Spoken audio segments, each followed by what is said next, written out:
fellas. Don't want to make anyone nervous. Hang on. I had my headphone jack in. I couldn't hear you. Hi. Hi. Aaron, this is Max the Axe. It is an honor, sir. Thank you, sir. Hey, I've been listening to your shows off and on, and they're pretty good. You're a rockologist. Oh, that would be Mike. Wow. This is the guy we call Mr. Books. You want to make anyone nervous. Hang on. So I got a double going. Hold on. I'm gonna get rid of this double. Aaron, this is Oh yeah, there we go. okay. How's that? Perfect. Beautiful. There was music Test going run on. We did. I always hear music, you know. We did a successful test run with Max on Wednesday. I now have my only caffeinated beverage. Well, that's not true. I'm a liar. Well, now you're quoting Rollins. Right on. Anyway, after that, I'm drinking decaf. Cool. I'm going to welcome Sarca Hey, and Kevin. Hey, gang. Hello. I'm going to get going on this box that we have here because this is something really cool that you'll want to see this. Max, while he's gone, I gotta say, I love your CD. Thank you. That's great stuff. You like Status Electric? I absolutely do it, and it's all thanks to Mike getting it into my hands. Yeah, a lot of people do, and I'm so happy about that. That guy right there. Yeah, ditto for me too. And yeah, I can't wait for the new stuff. Let's go. Ooh, new stuff. Oh, listen to the impatience here. Like, hurry up. Let's go. Yeah. Okay, so this arrived, and when I pre-ordered it, it was about $150. When I checked on Thursday, it would now cost me almost $500 to have this very same thing. Oh my God. The lesson is that always pre-order. Okay? Always pre-order. Didn't you learn that lesson? What do you mean? Pre-order, you get the lower price. That's right. Yeah. Okay, so what we have here, and it's very heavy. Are we guessing? No, I'm going to show you. Okay. No need to guess. It's very heavy. Must be It's the sad. brand new Oh, yeah. Rock Legends 6 CD box set. And I think something like it's like 85% unreleased material. So I have a little drool there. By who? Thin Lizzy. Oh, Mr. really? Yeah. A lot of unreleased material. If you look at the back there, anything where there's white writing is basically an unreleased song. Wow. An unreleased version. You didn't get that? That's like a line out in the basement. There's a lot of basement recordings for Thin Lizzy, you know, and some of them are the best, especially that video for Lightning. What's that? Lightning? Thunder and Lightning. Yeah, Thunder and Lightning. Yeah, in a basement that was recorded. That video was fantastic. There's a ton of stuff on here, man. Looks like the last disc is a live album with Snowy White on lead guitar. That's pretty cool. I don't know what that is. Sorry? Snowy White and the Seven Lizzies? No, Snowy White. Snowy White is the guitar player that replaced Gary Moore in Thin Lizzy. Yep. And he was also a sideman with Pink Floyd, I believe, on the Wall tour. I think I have that right. Is anybody here a Floyd fan that can answer that? That's not a Guitar bad player? resume. Sorry? Guitar player, Yes. Yeah, he would have played along with David Gilmour. Laker. Happy? So Max, I'll introduce you to Kevin, Sarah, and Aaron. How do you do? It's the legendary Max. Max. He's kind of a big deal. And I wasn't so happy about that show. Maxie, why don't you give this a share on your social media so we can get some of your viewers in as well? How do I do that? If you go on your you'll have to open your Facebook, but find this live stream and share it. It is. Isn't So it you already did? private chat comments? Send? No, don't worry about it. Lana here. No, I want to do that. Hi, Lana. Chris Sarr says, Max, you're making him dizzy. Right. Lana says that she loves the light box I have in the background, but I don't have a light box. You got the AC/DC light box. It's not in the oh, it is in the background. Yeah. I can't see my own screen because it was covered up by the little live where it says, "Oh, we lost." Oh, Max. he's out. I second that. He'll be back. Kevin's doing running commentary, and John T. Snow. I hope you'll be joining us shortly, John T. Snow. You should have bit the bullet on that one, man. You should have. How much was Thin Lizzy? It was about 150, 160 bucks. And see what happened was Jen had a doctor's appointment yesterday. It's like the only day of the week where she's not home. And then I get the Amazon delivery notice. Oh. So I got Jen to ask one of our neighbors to bring it into the apartment when it arrived. Mm-hmm. And long story short, I was worried that the neighbor had not picked up the parcel. And I was looking up how much it would cost to replace it, and it would cost $500 now to get it shipped. You're starting to sound like you're in outer space. I don't know why. That could be. So it could be. I don't know why. Max, Hey, He's back. is the audio better? well, yeah, I just tried to do what you said and get on Facebook and sign everyone up, but I'm inept at that stuff. Yes. That's why I want you over here. Okay, Yeah, hang on. But I never see you. Come over and work on my computer. Okay, so for one thing, as you know, there's a pandemic going on right now. And I'm really not going anywhere right now. I'm sorry to say I'm not really going anywhere right now. But I will go to your Facebook and post it on your wall so that we can Okay. get that shared that way. Yeah, I just tried After the pandemic, I will and I be lost looking my at place come from over. second to third. Sorry? I lost my place from second to third there. Yes, you did. That's what happens. Wow. How do I frickin' post this on your Facebook? Posts. Hey, do you see my academic background? No, but I do see your chess. I can't figure out how to post this on your Facebook. I'm sorry. I'm going to quit I now. play a lot of chess. Anyone else play a lot of chess? I do. Nope. Do Sebastian. you? I'm teaching my son. Yeah. Oh, Wow. Rob, how are you tonight? Hey, Hey, Rob. Look who's here. We have a bunch of people who've never met before. Yeah, this is awesome. This is going to be a recurring occurrence, but Rob, I'd like you to meet Max the Axe. And Sarah, you already know Kevin and Aaron. Rob, you're at CKWR. How's things going there? We're surviving. I hear you're hiring. What's that? Are you hiring programmers? Not right now. We've got things kind of on a Someone with a brilliant idea. well, you can always put in your application. I don't know what's going on with the audio, but I'm hearing echo. I'm okay. I'm not. Just sometimes. I thought it was just me. Oh, there's another guy. Yeah, I hear an echo too. It's a delay effect. Heard Guitar it. players love it. Yeah. I'm not sure who's responsible. I'm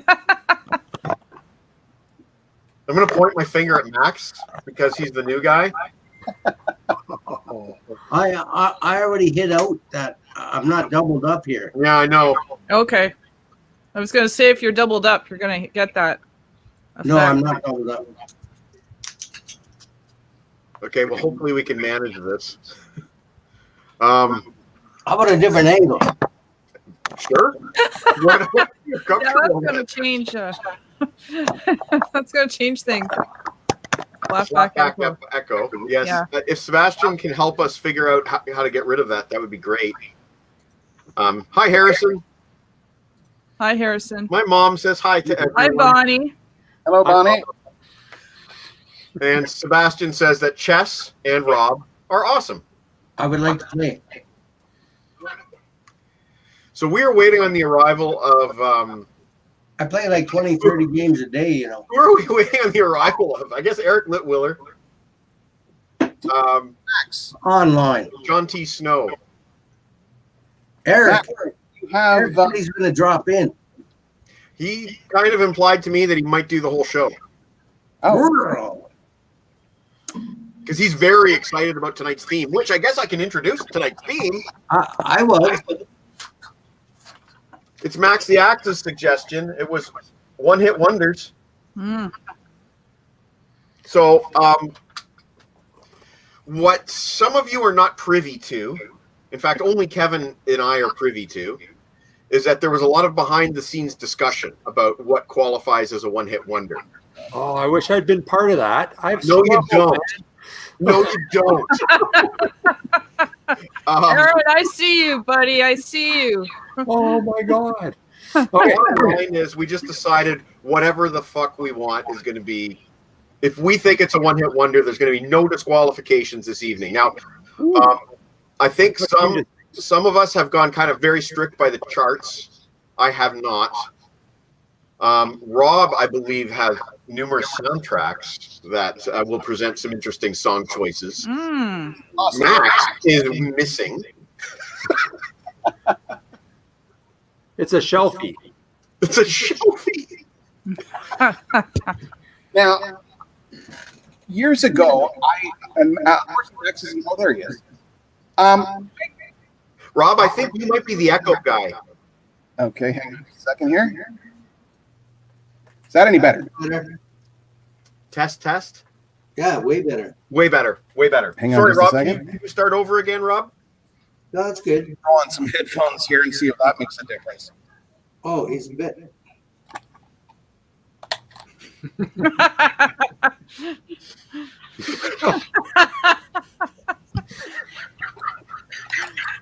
Okay, 1 minute.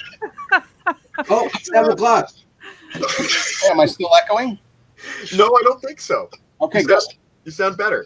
That's good. So, sorry, Rob. What were you saying? Well, no, what I was saying is Post me.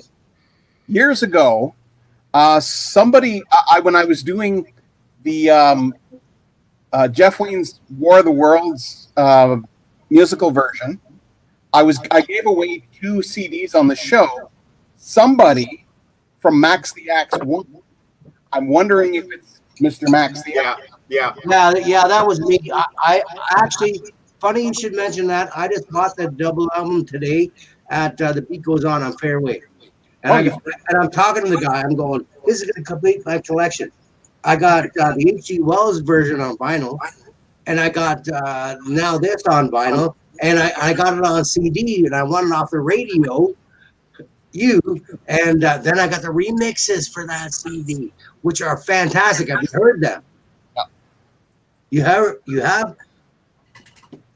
You have. He definitely has. I guarantee you he has. You have. Oh yeah, you got it right there.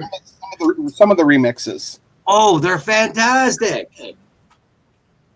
So Rob is actually the guy that got me into this album. It was 2018 when I finally bought it. Yeah. And I guess you must have been doing your War of the Worlds show at that time, maybe? Well, that was when Jason Drury came over. It was Drury. That's right. It was Drury that got me into it. Yeah, and he came over, and I thought it was most appropriate to do the. Oh, hey, John. Most appropriate to do this album. So we celebrated the 40th anniversary of the album, and it was awesome. And It you was hooked me on $20 it. on vinyl today. Yeah. $20.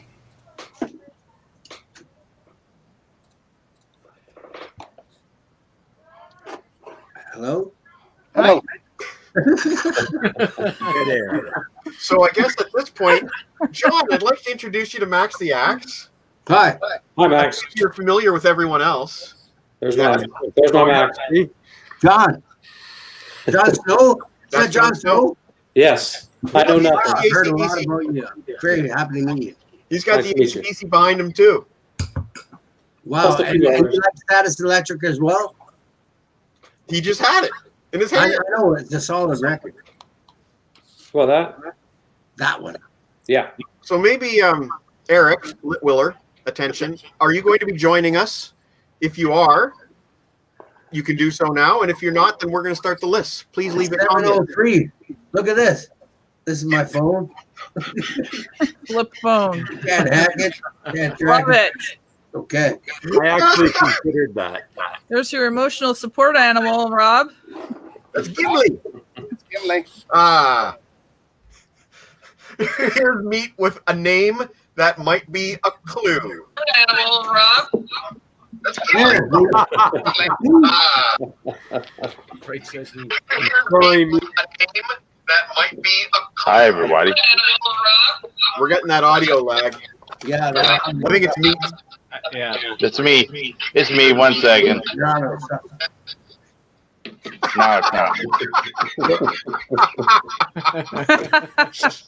Sorry, Uncle Meat, you're too sexy for this this chat.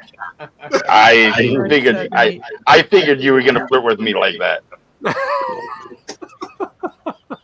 So I'm gonna get the show on the road here. Tonight's theme is one-hit wonders.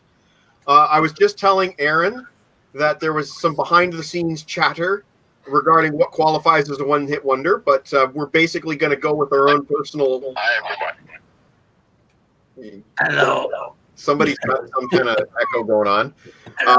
Anyway, we're going to kind of go with our own definitions. And does anybody want to? Does anybody want to start? Max wants Probably to go in some sort of natural order here. You better go in order. You're gonna get lost. We'll go clockwise from whoever is Putting up their hand. okay. So I guess Max is going to start. Oh, okay. I want to start with all the songs that you heard on the radio, like 3 or 4 songs that were on the radio, and you were for sure that they were a hit song because they were on the radio. Okay, I'm gonna interrupt you real quick. Now, you claim that you've watched the show many times. 3 So or 4. you know that we start at number 11 and work our way around in rounds.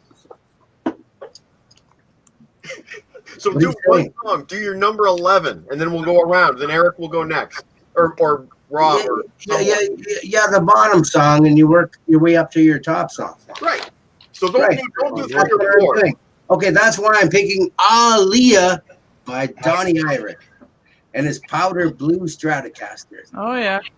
You know what? I got to be writing these down. Now, there's a million selling singles right there. And there's a lot of airplay that guy is getting royalties from still now, even though he's probably still alive. Donnie Iris. Great song. What's it called? Aaliyah. I'll- A-A- Leah. Got Oh, it. you I know, wonder if I have that vinyl. Sarah, you know, A-A- Here we go again. Are Okay. you going to sing the song, me?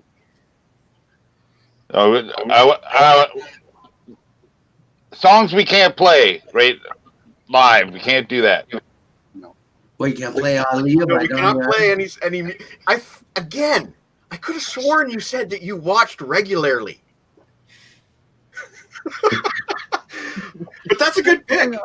Okay, thank you. What? Okay, next. Okay, so what I think I'm going to do, we're going to go Max, Rob, John, Meat. That's how we're going to do this order. So, Rob, you're up. Okay. All right. Well, this group fell into the one-hit wonder syndrome by doing their a cover of a Michael Jackson song. My number 11 is Alien Smooth Criminal, It's Yeah. great. which actually did chart on number 1 on the U.S. Billboard. I love it. I love that. That's awesome. See, I mean, I hear that song a lot on the radio today, and that didn't occur to me, but it's kind of a good version. Oh, you know what? I'm being told that Mr. Sinister's face is being obscured by my logo. No, that's okay. No, Yeah. I'm in the background. Like the duck. Obscured by the StreamYard logo. I'm in the background anyways. I'm just tech support. Now you're a duck. you don't have a list tonight, Kevin? I do, but I was only going to chime in if none of them were Winging it. said, just to keep things moving, you know. So if at the end of the show, if any of mine aren't said, then I'll let you guys know. You are slacking, falling behind. Well, It really does look like he's an animated duck at this point. I preferred my face being covered. That was swell. Me quacking. Rob, follow-up question. Yes. Was that one from a soundtrack? Not. It was just something that. First of all, the original by Michael Jackson, I have come to just fall in love with. But the Alien Ant Farm has that rocking sound to it.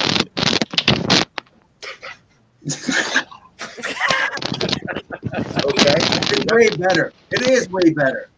Yeah. It is way better. It's got a heavy guitar. All right. You are officially logged. Now we move on to Mr. Jon Snow from TooLoud2OldMusic.com. All right. I'm the only one from the States, right? Yes. Yeah. So my first pick is a Canadian song. Oh, Yeah. And I have no order. I'm just, as I spit everything out, it just, That's my main. so I picked Red Riders, Lunatic Fringe. It went to number 11 in 1981. And there's no other Red Rider song that we remember. Not even Big Green? No, Well, in the States. In the States. Okay, yeah. It was a one-hit wonder. I agree. Right. Good You one. concur? You concur? Oh, Red Rider is awesome. Yeah. I think John's honorary Canadian status is quite intact. What about We got me? a couple more. These are okay too. You got to slip a few more A's in there, and then you'll be all right. Well, Aaron, he's only been live streaming with us a couple of times, so it's going to take him a while to develop a Canadian accent. Yeah, no way. John, You'll figure out what it's about. follow-up question for John. Chris Starr wants to know how the turkey was. Well, we didn't actually do turkey. Oh. We traditionally go to Atlanta to my sister's house and have a get-together. We didn't go this year. We have never cooked a turkey because we've never had a Thanksgiving at home. So we just did some chicken, and the girls, my two girls, cooked all the sides. They did cornbread casserole, green bean casserole. They made muffin or brisk biscuits, and they did, what else did they do? But anyway, homemade mac and cheese. So, That's not so bad. yeah. I just ate and I'm hungry again. All right. This brings us to Right Said Meat, who's probably given us a clue as to one of his picks. Which is No, I'm not picking that song. I just wanted to say hi to Sarah, the only one I have not met before. hello. Hello. Hi, Uncle Meat. And hello. So my number 11 is the only song I have that actually went to number 1, and it's from 1962, and it is from Bobby Pickett, and it is the Monster Mash. Oh, that's a good one. that's So incredible. that is my number 11. That was on my show. Sure, man. Cool true story. That was on my mother's jukebox when I was a kid. There you go. Seaberg? That's awesome. What? Seaberg. Oh I no, don't- it I was Rockola. Oh, Rockola. How nice. How nice for Yes. you. Yeah, it was awesome. Sorry you're a duck now, Kevin. Seb is giving you huge props for your pick. Thank you, Lana Seb. and I both agree about that mac and cheese. I love you, Seb. Oh, and Chris Starr is also calling you a brilliant man. Thank you. So this brings us to me, and a long time ago, I had a guitar magazine that listed off a bunch of one-hit wonders, and that was where I discovered that Jimi Hendrix was technically a one-hit wonder. Now, we discussed this offside, and we kind of agreed that you couldn't pick a Hendrix tune. But in my reading of that article way back, Blue Cheer, Summertime Blues, the Eddie Cochran cover, that was their only hit. And I really like Blue Cheer's version of Summertime Blues. I certainly prefer it to Rush's. And yeah, they were a one-hit band, and that's what I picked for my number 11. Nice. Yeah, that's one of the weaker songs on that Rush album. Yeah, but it's also not one that I particularly care for a lot to start with. I'm sorry. Ramblin' Rose was a much bigger song than that. Which one? Ramblin' Rose. Bigger Bleacher song than that. Anyway, You got to remember, I'm telling you, Max I is have written, Max is documented, I can bibliography it. But remember, Max is almost 60, so he's going to remember this. No, true. You just gave away his age. I'm going to give away other shit for you. And also, I'll point out that he's unleashed the hair. Well, there you go. He don't look 60. No, not at all. You don't act. This is You're not acting. You're starting to shine. Oh, it's my turn. Oh, good. Okay. Yeah. Sorry. I did not wear the Chili's tonight to throw you off. I know they have more than one hit. I'm also going to go old school. Oh, Dio. Okay, you win. Now, I'm also going to go old school. Another song that was on my mom's jukebox when we were kids, and that is the Safari's Wipeout. There you go. That was played a lot when we were kids. We loved it. Didn't even have any words, but we used to jump around the house and, I love it. I was Right hoping on. that was Good actually one. a song I was hoping for, to be honest with you. Yeah. Did you know that Ed Barris designed the Monster Mobile as well as the Monkey Mobile and the Batmobile? No, but that's a cool fact to know. By the way, Seb says that you're the best 60-year-old with sexy hair. You're winning. I got it. You got me beat.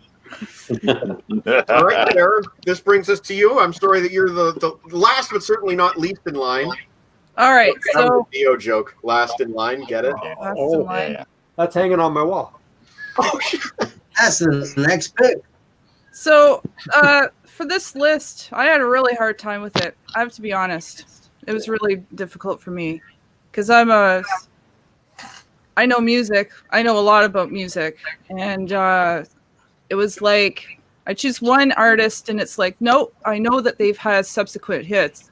What I wanted to do was Canadian artists that have charted, and most of you are Canadian, and you probably are aware of this, that because of our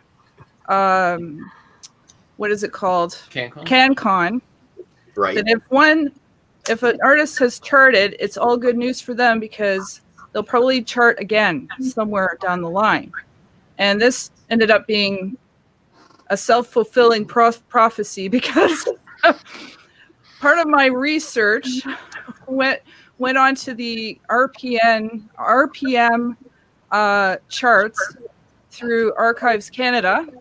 I actually went and looked at them from year to year to year to get some ideas, and I have a list, and there's only a few that I found have only charted once ever, and that's it. But the others have charted and subsequently charted, but I'm picking their most popular song.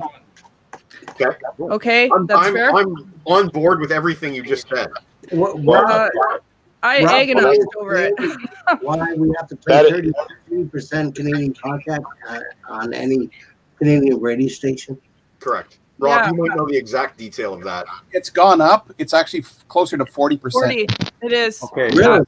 So, Sarah, you need to present two lists so that this stream has appropriate Canadian content. Well, okay. So I was agonizing so much about it that I had started another list that just went with mainstream artists from the US and all over the place.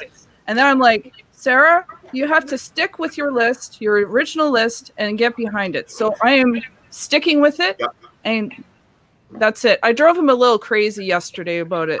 Good.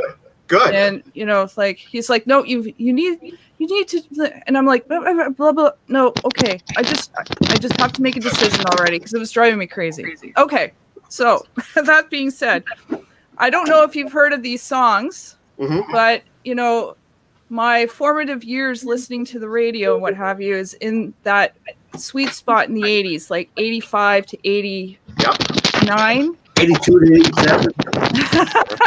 So you probably haven't heard this song. You might have, but it's Ultimata Julian. Why is that name so familiar? And it charted at 53, January 1988. Wow. And the lead singer is Molly Johnson. I don't know if you're That's why familiar. I know it. The That's why I know Infidels. Yes. Yeah. And of many, many, many awesome solo albums as well. Yeah, she's a great singer. Anyways, charted once, never again. And that was it. It was like a lightning in a bottle. And my sister and I had the 45. I think I still have the 45 tucked away. Nice. I gotta admit, I did not know she was in another band before. What was okay? Maybe you don't know then. I was going to ask, what was her rock band that she came out with an album in 1991? What was the name of that band? Infidels? No, I don't think. No, there was another one. I'm sorry. I don't know. It might be the Infidels. No, Molly Johnson. Johnson, sir. really sure there was. But another she's one. beautiful. She's black. She has this beautiful hair, this gap between her teeth, and it's She's just like looking singer, really. beautiful Her voice. just oh my god. Yeah. Well, I'm giving you huge marks for Canadian content and obscurity. So Max has picked the wrong time to take a smoke break because that's now his turn to go with his number 10.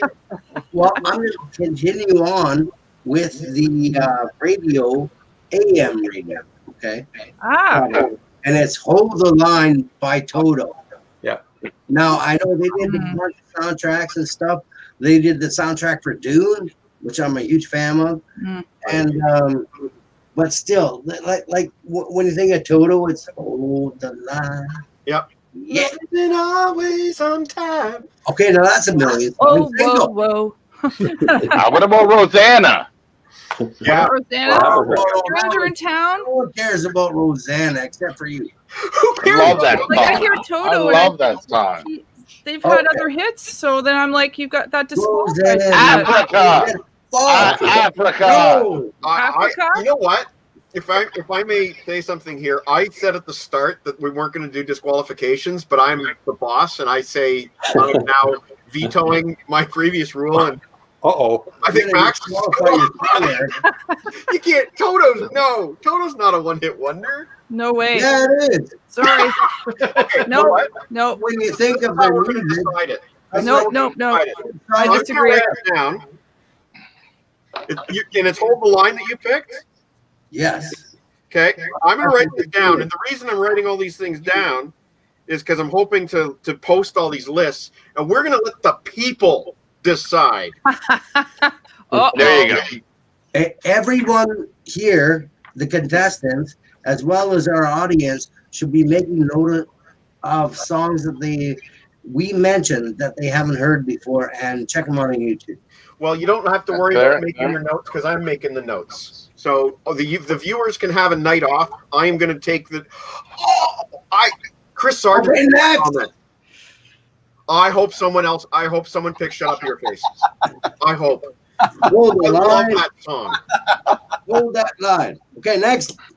Okay, Rob, you're up with your number 10. Well, my number He's Paul Lind. Yes. Really? Paul Lind. Lind. No way. He's the middle square. Center square for the block. Yeah. So my number 10 will really show my age. And it will also show that the fact that I inherited a bunch of 45s from my aunt when I was a kid. Okay. Nice. So my number 10 only charted as high as 18, but it is Arlo Guthrie's City of New Orleans. Yes. He's the guy that does Alice's Restaurant, right? But that was probably way too long to chart. Sorry, what was the name of the track, Rob? City of New Orleans. Okay. From 1972. You know it to hear it. Okay. I'd sing it, but you'd all leave. Okay, got it written down. Rob, I'm just going to tell you one other thing. Yes. If you picked any Toto tonight, I'd advise you to quickly come up with another pick.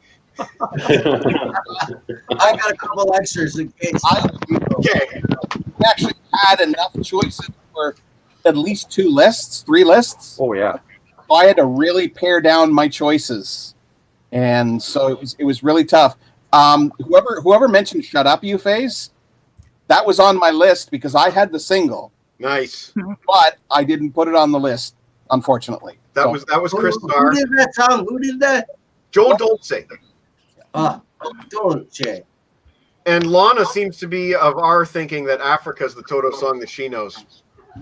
No, they Joel, have did more you know? than What's your Oh, yeah, Toto? that's right. What do you think about Toto? There was 3 hits. Okay. Oh, there. I'm gonna start ripping out my hair. John, hey buddy. We're not in Kansas anymore. That's right, Toto. Who's next? John T. Snow. All right. My number 10 broke my rule. I was only going to go with top 40, but there was a song that I really liked in 1983.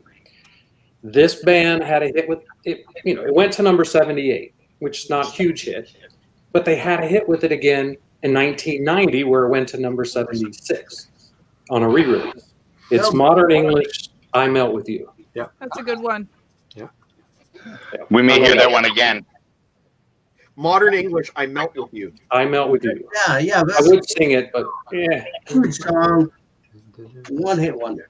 I really hate that you guys are picking songs with such long titles because I'm writing with a marker. It's getting better all the time. My next one's one word for you. Thank God. Yeah. Is this what? Is that an actual quote? Eric Whitwiller, please. Yeah. Okay, so Indulge us with your number 10. I'm at my number 10 has 5 words in the title, Mike. So that's not good for you. And I had said earlier that number 11 was my only number 1 song. That is incorrect. Number 10 was also, and I've checked, and all the others were not. But it is one of my 2 Canadian songs. And this guy had a number 1 song with a band in 1976. But in 1978, he went number 1 in U.S. and Canada with "Hot Child in the City" Oh, yeah. by Nick Gilder. Yeah. There's my choice. Nice. Yes.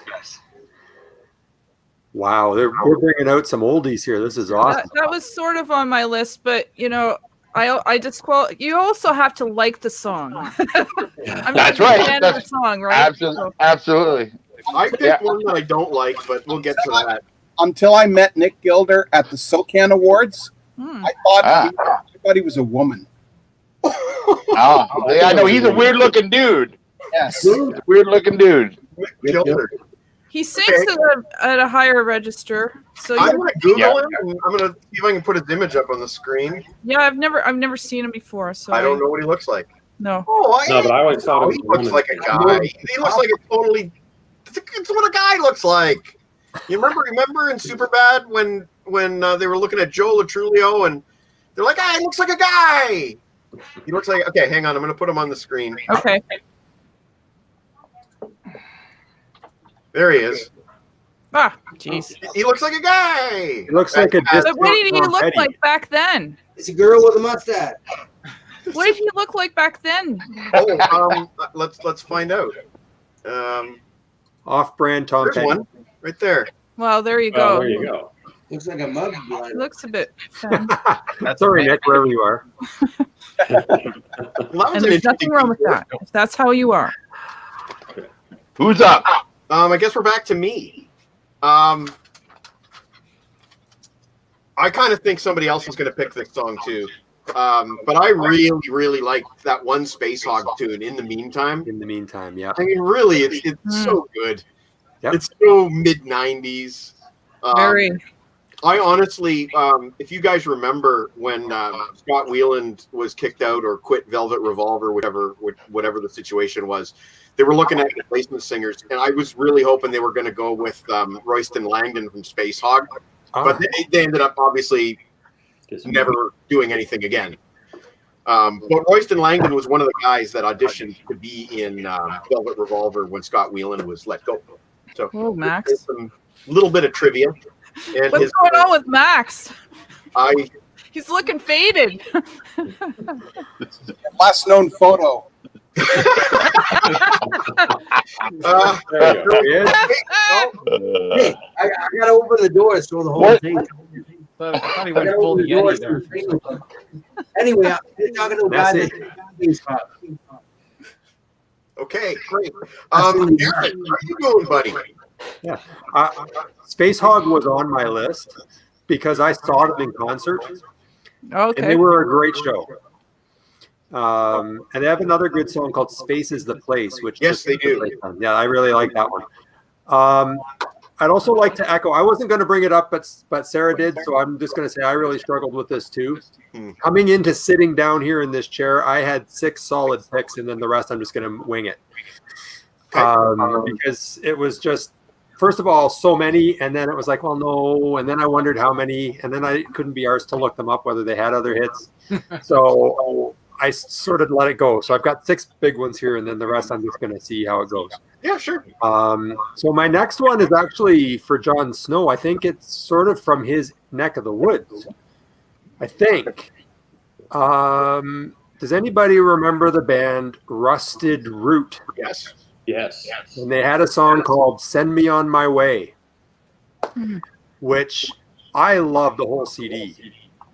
But that song I think was their only hit. So Rusted Root, and I really think they're from somewhere sort of east mid coast. They're actually from Pennsylvania.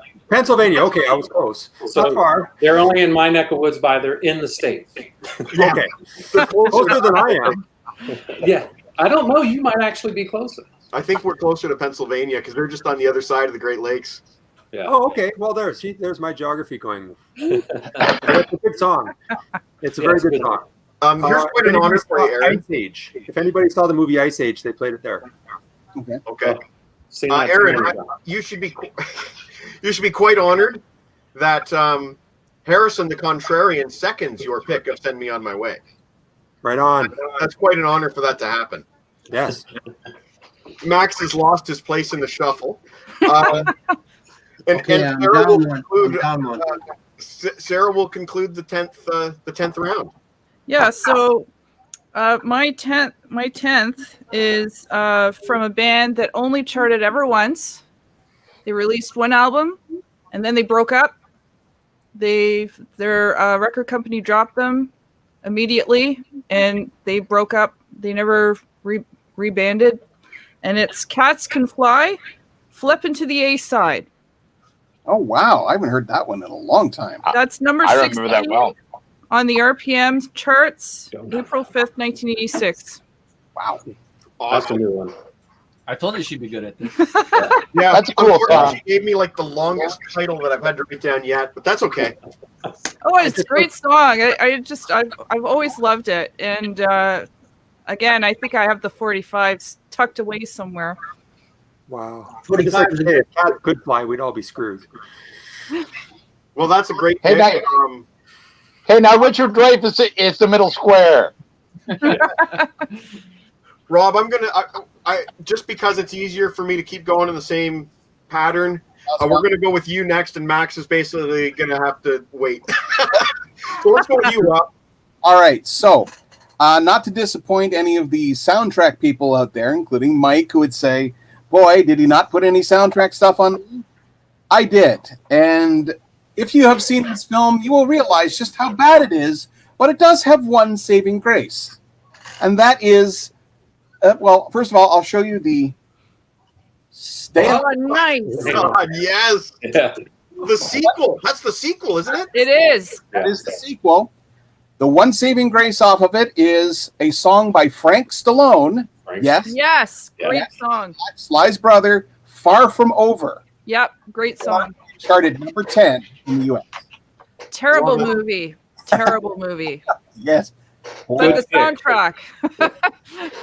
Did any of Frank Stallone's Rambo songs make your list? No. Oh. Say that. And one other little side note here. I think Michael will appreciate this one. The keyboardist on that track is Vince DiCola, who did the music for Transformers movie. Right. There you go. Hey, you know what? Yeah. I was going to pick Stan Bush, The Touch, but I didn't. That's Would that have counted? Did he only have that one hit? I believe. Yeah, I believe that was the only one. That would have counted. I read that he just came out with a new album too. Yeah.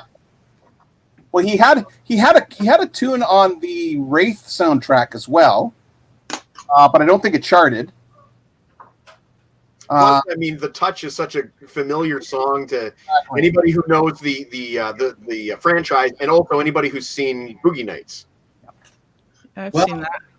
Mark ain't proud of that movie. You know that. No, I didn't actually, but you know, Mark Wahlberg's movie career isn't exactly something that I'm hanging on my wall either. You know, John T. Snow, you were up with your number 9. My number 9. I think I lied to you and said that it was a one-word song, but it's not. I'm sticking back in the 80s, early 80s when MTV started, because that was my pivotal music start. Yep. This I don't know, interesting band of characters walked around in overalls, and it was the Dexy Midnight Runners doing "Come On, Eileen." Eileen, yep. It was 1982. It went all the way to number 1. It went to number 1 in '83 though. So I don't know. I like that song. Yeah, it's a good I one. want to put an axe through my radio every time I hear that song. It was a cool cover of it. Was it Save Ferris? It was one of those sort of 90s ska type punk bands. It wasn't. I thought it was Save Ferris. Anyway. That's a ska type band back then. Selector. Anyway, anyone wants to look it up? Great song, John. Yeah, 1997 they did it. Save Ferris? Save Ferris. Yeah. Who said that? Chris? John. Who's Chris? Sorry. Who the fuck is Chris? Chris Starr. Chris Starr. He's talking about the comment. Oh, Yeah.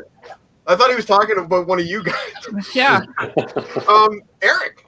Right said meat. Number 9. Okay. My Nine. number 9 is a bit of a guilty pleasure. Went to number 3 in the U.S. in 1989.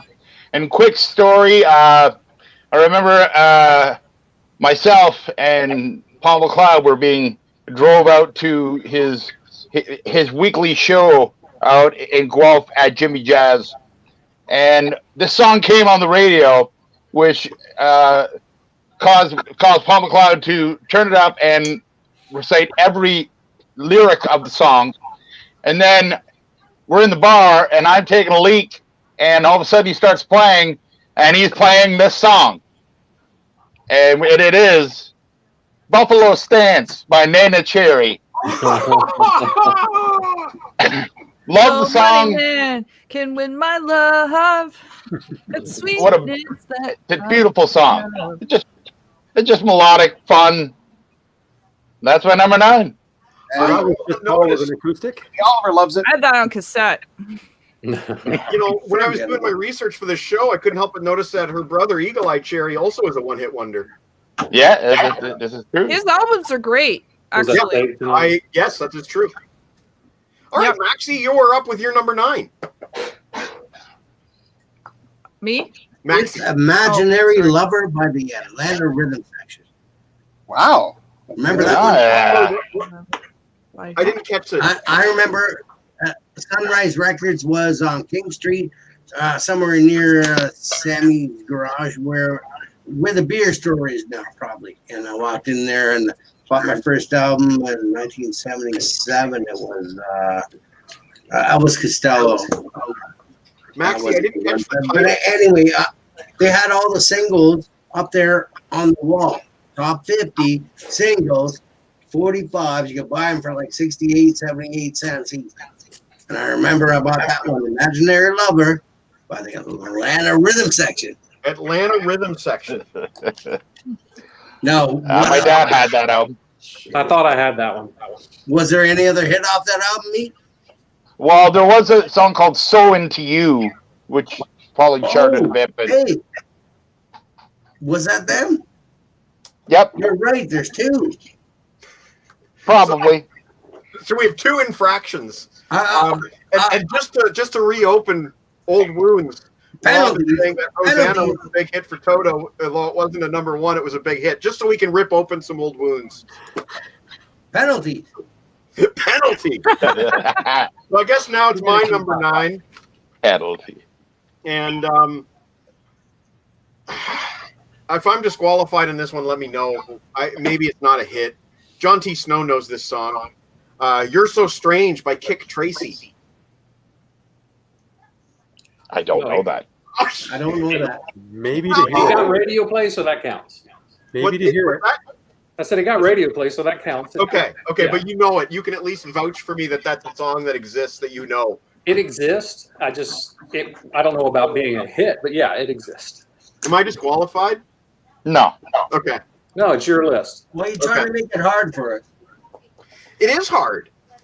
It is hard. I mean, Right now? no, just everybody that I've talked to struggled in some way with these lists. You know, like Rob, he had 2 lists. You know, Well, but I kept a couple and just in case someone picked mine. So just I in got case correct. you get actually disqualified, which you haven't been yet. There's been no disqualifications. Let's see if Aaron can get disqualified. No penalty. for- Well, this one might, because I don't know if it was even a hit. I don't even know if he had other songs. But I had to give a shout to Dan Baird's "I Love You." Period. That's a great song. Right? Yep. Love that song. Tom's a fan. Yeah, great song. Now, and again, I don't know if Dan Baird had other hit songs or whatever, but that one came into my head, and I'm like, yeah, that's a cool one. I got to put that on. Well, I mean, he did with the Georgia Satellites, but as a solo artist, I don't think so.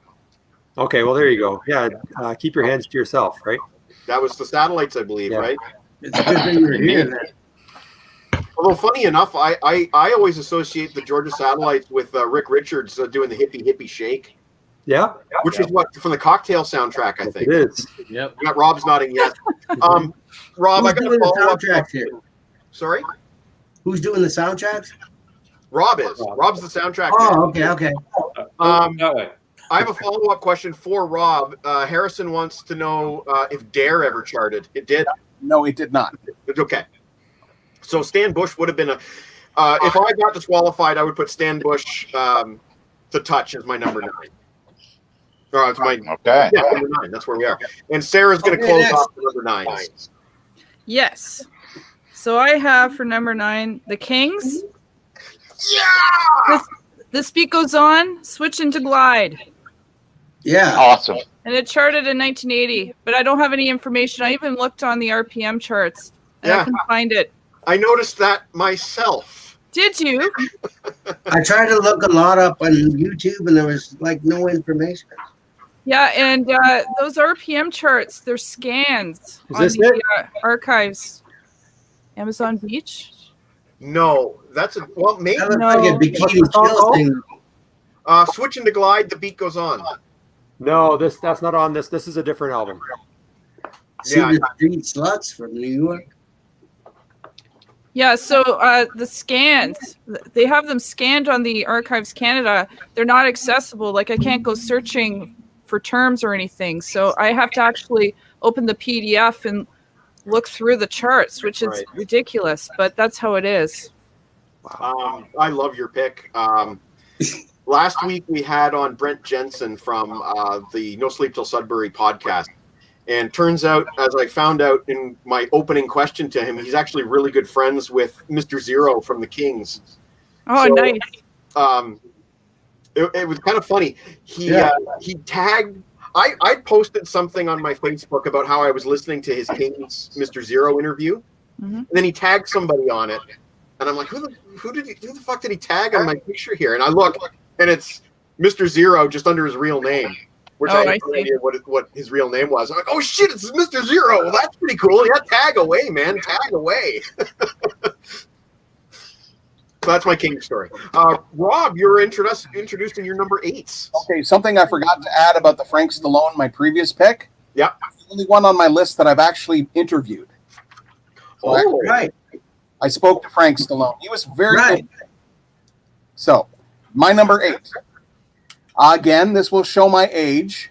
I first heard this song on a compilation from KTEL. Nice. 28 Unbearable Song. No, back in this comes from 1974. It only charted as high as number 22.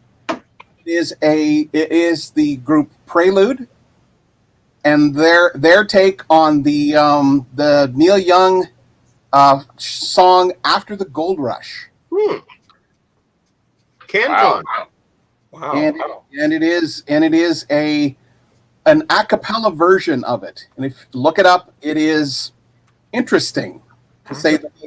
Mark that down. I did mark it down. Good I'm for us. marking everything down. Everything is marked down.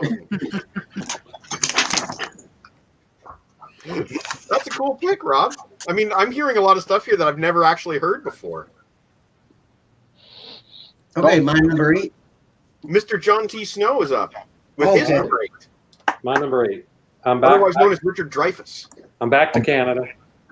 Okay. 1982 song went to number 23 here in the States. Alba Nova, Fantasy. I Yeah. got Nice. that. That was my next one.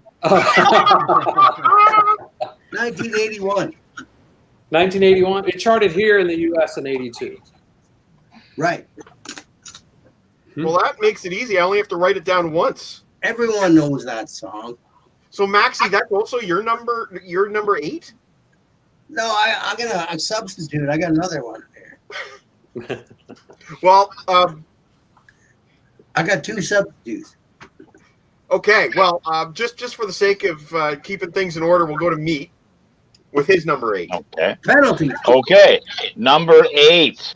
Number 8 was number 4 in the U.S. in 1990, and for the soundtrack tidbit, the song is actually a sample from a Herbie Hancock song on the movie Blow Up,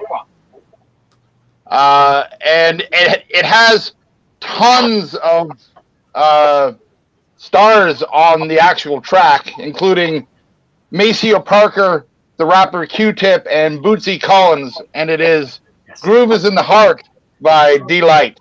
Yes. Great song. Yes. That album is actually really good. Their Number first album. I got all the top to mixes. bottom, awesome. Look at Rob dancing. I got all the mixes. What was her name? Lady Kier or something like that? Yeah. Lady Kier.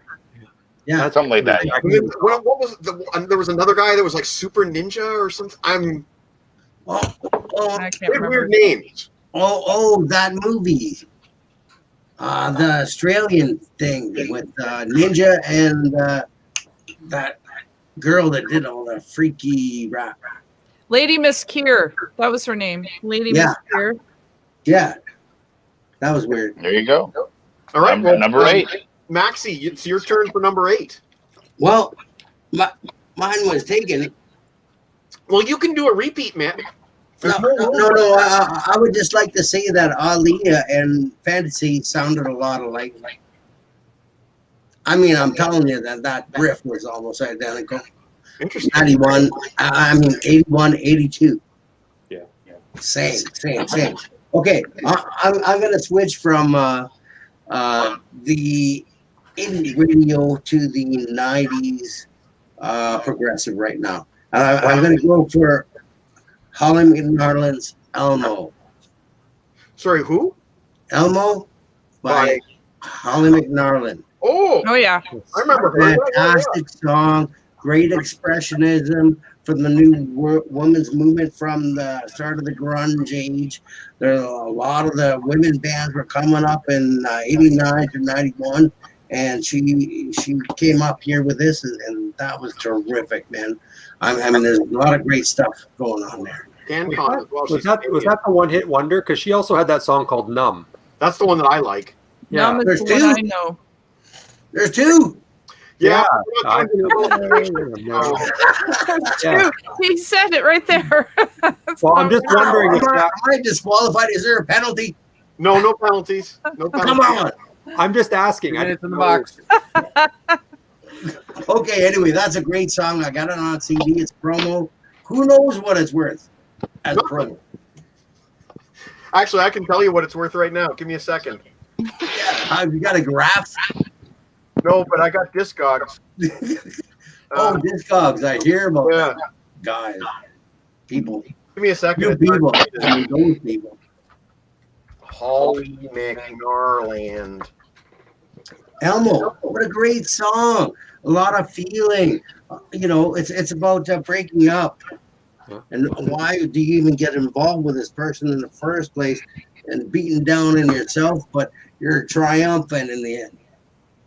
Well, the good news, Max, is that there's no selling history on this track, and it's a different mix than the album version. Apparently, it's the ultra clean edit. So Really? it's worth something, actually. Well, that's the radio edit. Yeah, but that would be the single that you have. There's only one. Yeah. So you might have something there that's actually, might be worth something to a collector. I guess I'm next with my number 8. Like I said, you got to come over and take a look. As soon as this pandemic is over, we will have some beers. I promise. Yeah, I'll get a mask with it. Whatever it takes. Death mark on it. But I'm going to go with my number 8. Okay, let's move on then. Disqualified. This is my second potential disqualification. Wow. Cast your minds back to the mid-90s and a novelty hit called Alanis Morissette. Nobody? What do you Wesley mean? Willis? Where are you going with this? Because she had a lot of hits. No, Yeah. the name of the song. I'll give him blowjobs. Alanis Morissette by Wesley Willis. Alanis Morissette. Alanis Morissette. Oh my! I haven't thought Why that. would you do that to the show? So I've got some blank stares coming at me here, and a couple people that recognize it. Wesley Willis, come on. Dude, am I Were disqualified? they on the radio? Listen, I don't dude, think I've heard that one. Well, it was on Much. I heard it on Much Music. Oh, not a good choice.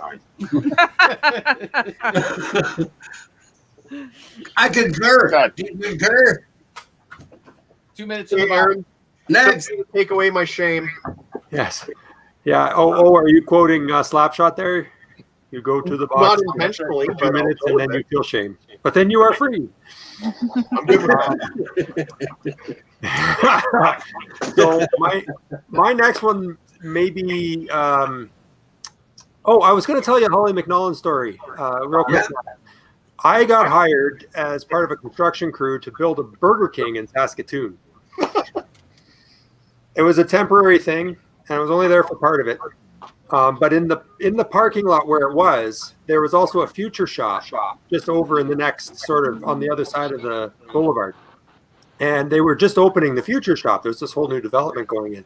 And Holly McNarland came and played in the parking lot of the Future Shop. And I so wanted to just drop my tools and stuff and just go over and enjoy the show, but I couldn't because I was on the clock. So I got to hear it, but I didn't get to go see it. You want to drop your pants? No. She's okay though.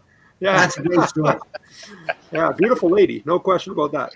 Mr. Deke, where are you? Yeah. He probably saw all this and said, "No way." Nailed it. Jungle out Yeah, there. look at her hair. I mean, not on his head. Now, my next pick is one that you guys may probably not know, but I'm going to say it anyway. I don't know if anybody remembers a song by Billy Falcon called Power Windows. Billy Falcon, the guy who writes the songs with Bon Jovi now?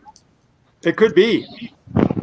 He had an album called something Blue World, Perfect Blue World, or something like that, and the song was Power Windows, and I just love it. It's so trite and just. Went to number 35. I just love the song. It does sound familiar. Yeah. All right, Sarah. So Okay. it's you closing the number again. And it will remain so until somebody else changes their place. Okay, I have another one that only charted once ever on the Canadian charts. 8 Seconds. Kiss You When It's Dangerous. Yes. I don't know. Yes, that was my first ever concert. Number 14 on the charts, Rob knows. March 1987. Yeah, I feel that pick is really that's like the quintessential kind of Canadian one-hit wonder. That's very That good. was my first And again, ever I think I concert. have a 45 of it. I don't even know it. 8 seconds. How long their career lasted? Pretty much, yeah. Hey. Power. That guy. That guy. I had another song too. I don't Yeah, think no, but- so. When I was a kid, that was my first ever concert. I saw 8 Seconds and Frozen Ghost. Wow, My- Frozen Ghost would have been something. Frozen Ghost, baby. Yeah, in the Lucknow Arena. You're a Red Rider fan, right? I'm a Frozen Ghost fan.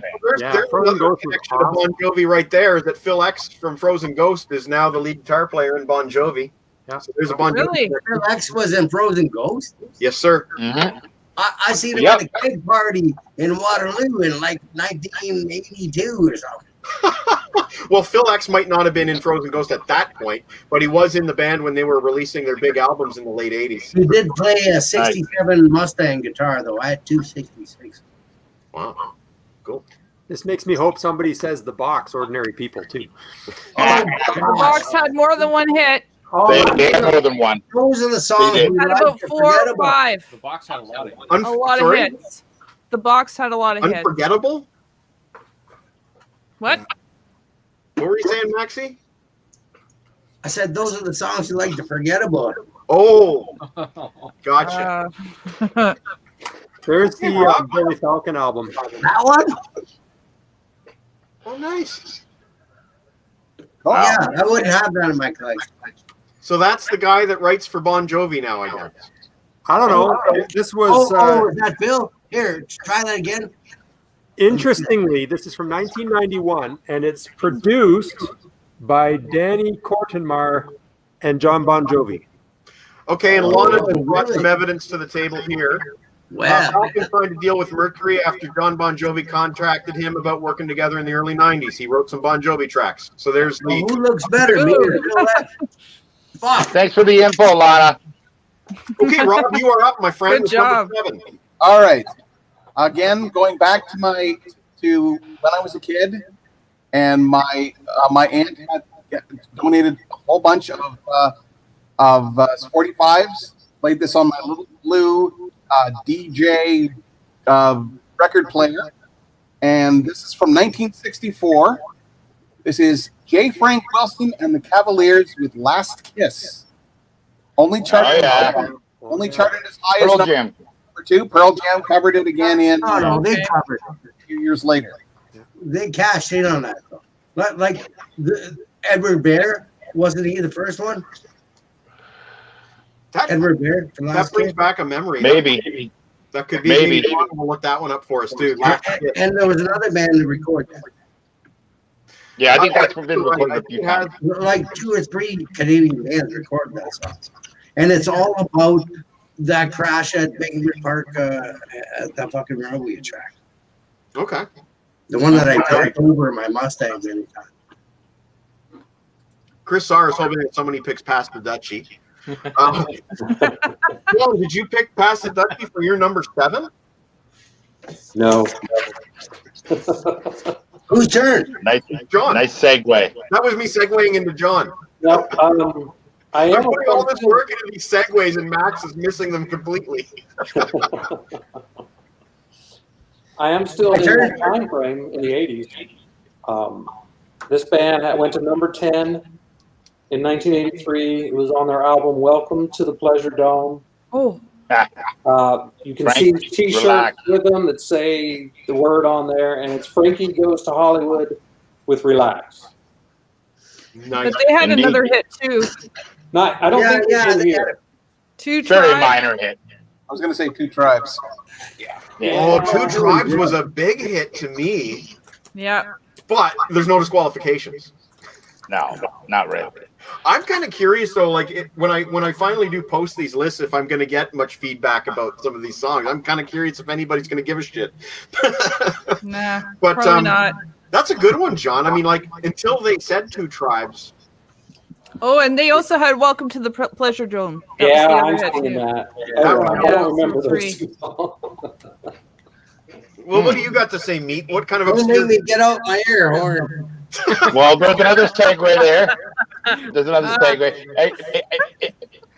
And I'll say this: there's probably not much. There's probably not much reaction out there, considering everybody who follows the stream is on the stream. I'll just push up my nerd glasses. I mean, jeez. Well, Okay.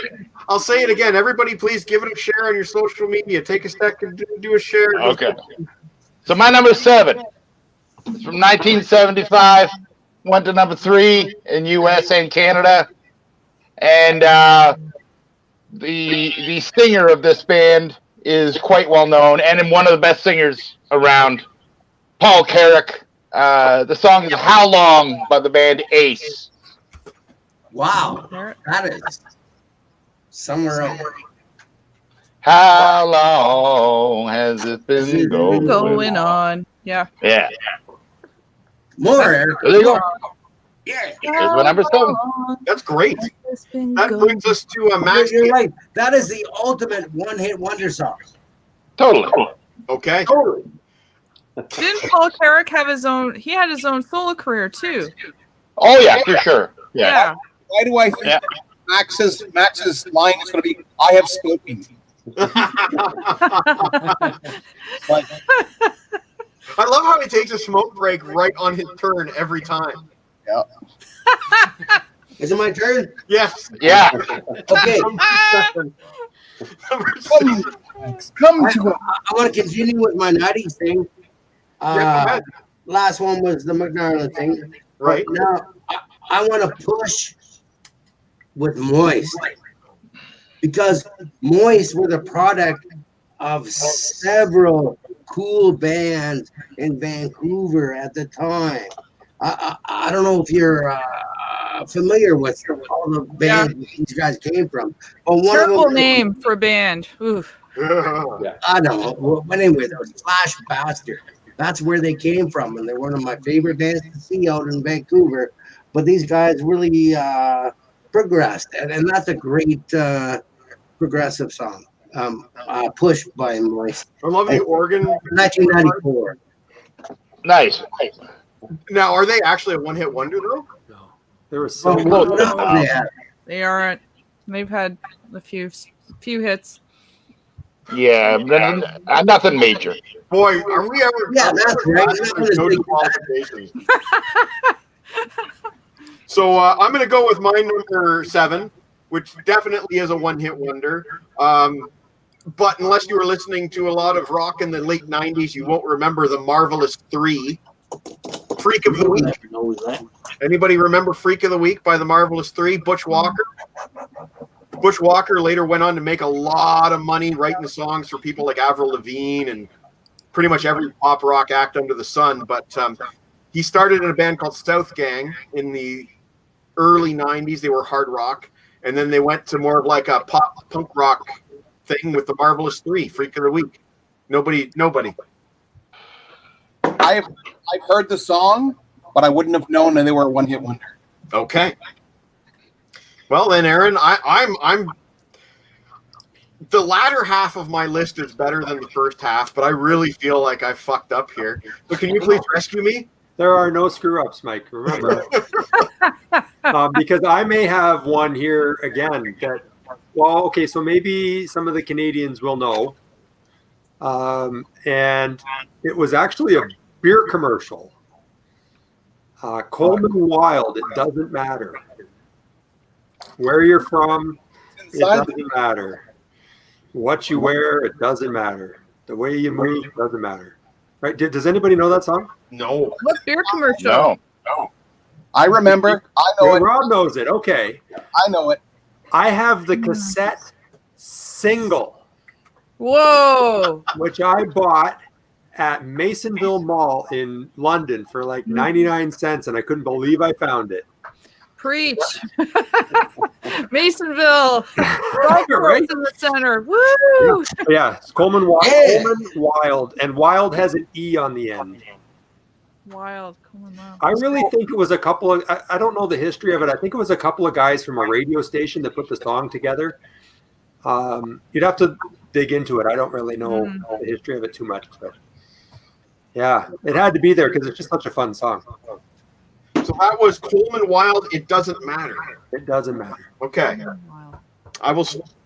Again, I'm glad I'm writing these down. Sarah, what different song that I've never heard of before are you going to introduce me to?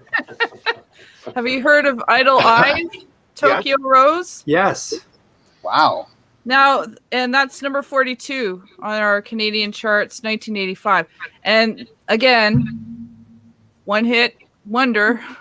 They had released another charted song, but it was never as popular. Sarah, do you think there are more Canadian bands that do one-hit wonders than anyone else? What's that? I missed Are there that. more Canadian bands that do one-hit wonders? Like from my research, it's very small. It's a very small number, it seems. 33%. That's 40 now. Oh, 40 now. Yeah. CanCon, yeah.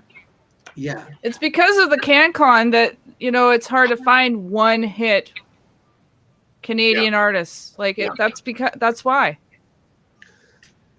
All right, Rob. You are going to inaugurate the number 6. All right, number 6.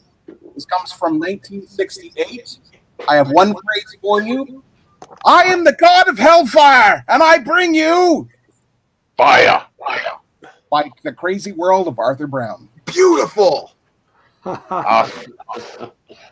Disco. Love it. Yeah. Love it. I don't think I've heard of that one. Awesome. I have a version of Alice Cooper covering that song on one of his live albums Really? with Arthur Brown.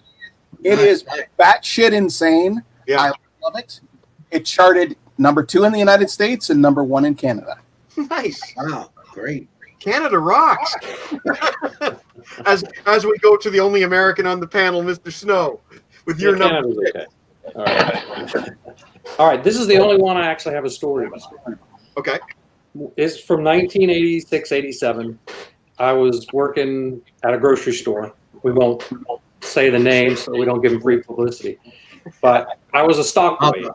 And when the store closed, we would stock the shelves. So we're in the back. We've got music just blaring.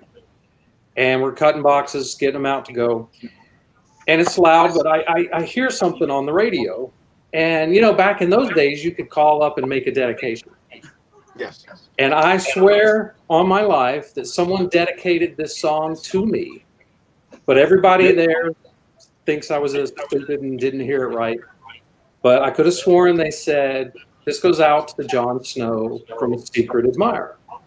Ooh. To this day, I have no idea if that's true, if there was a secret admirer. But the song they played was Cutting Crew.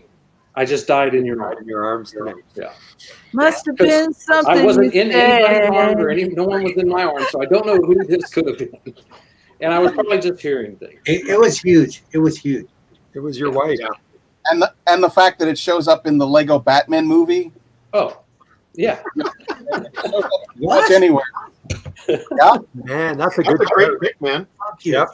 Look, I'm trying to get black magic marker all over my hands. There's that classic SNL skit where the it's like a two-man band, and that's the only song they know how to play. No one picked the Queen haters tonight? Oh, that. Okay. The Queen Haters, SCTV. That would have been, that's one of my favorite SCTV sketches, man. That's a one-hit wonder. I think for me, the funniest thing about that video is John Candy on the drums. He just looks so stoned on the drums in that video. It's great. Uncle Meat, did you pick the Queen Haters for your number 6 Canadian? No, I did. No, I did not. I did not. My number 6 is from 1982. One of my favorite new wave songs. Went to number 37 in the U.S. in 1982. The creator, the band leader, Nick Hayward, I believe he went insane. Did you I help saw him? some. Yeah. I saw some behind the music on this band, and I believe he went nuts. But the song is Love Plus One, and the band is Haircut 100 Haircut. for my number 6. Haircut 100. Love Yeah, plus Yeah. that's a total fucking one-hit wonder. There you go. I've never heard of this before. Meat could be making these things up for all I'm aware of. Oh, you know that song. That's real. Yeah. Don't know it. Great. Yeah. Wow. it ain't Great song. All No. right, Max, what do you got for? Horrible song. I'm glad that you're not on a smoke break yet for your number 6. My number 6, I'm going to go back to 90 because of the grunge is going to start now. Okay. Right? Okay, so here we go. Where Youth Gone Mad. It's called Crime Rate 88. Who is it? Youth Gone Mad. You've gone mad.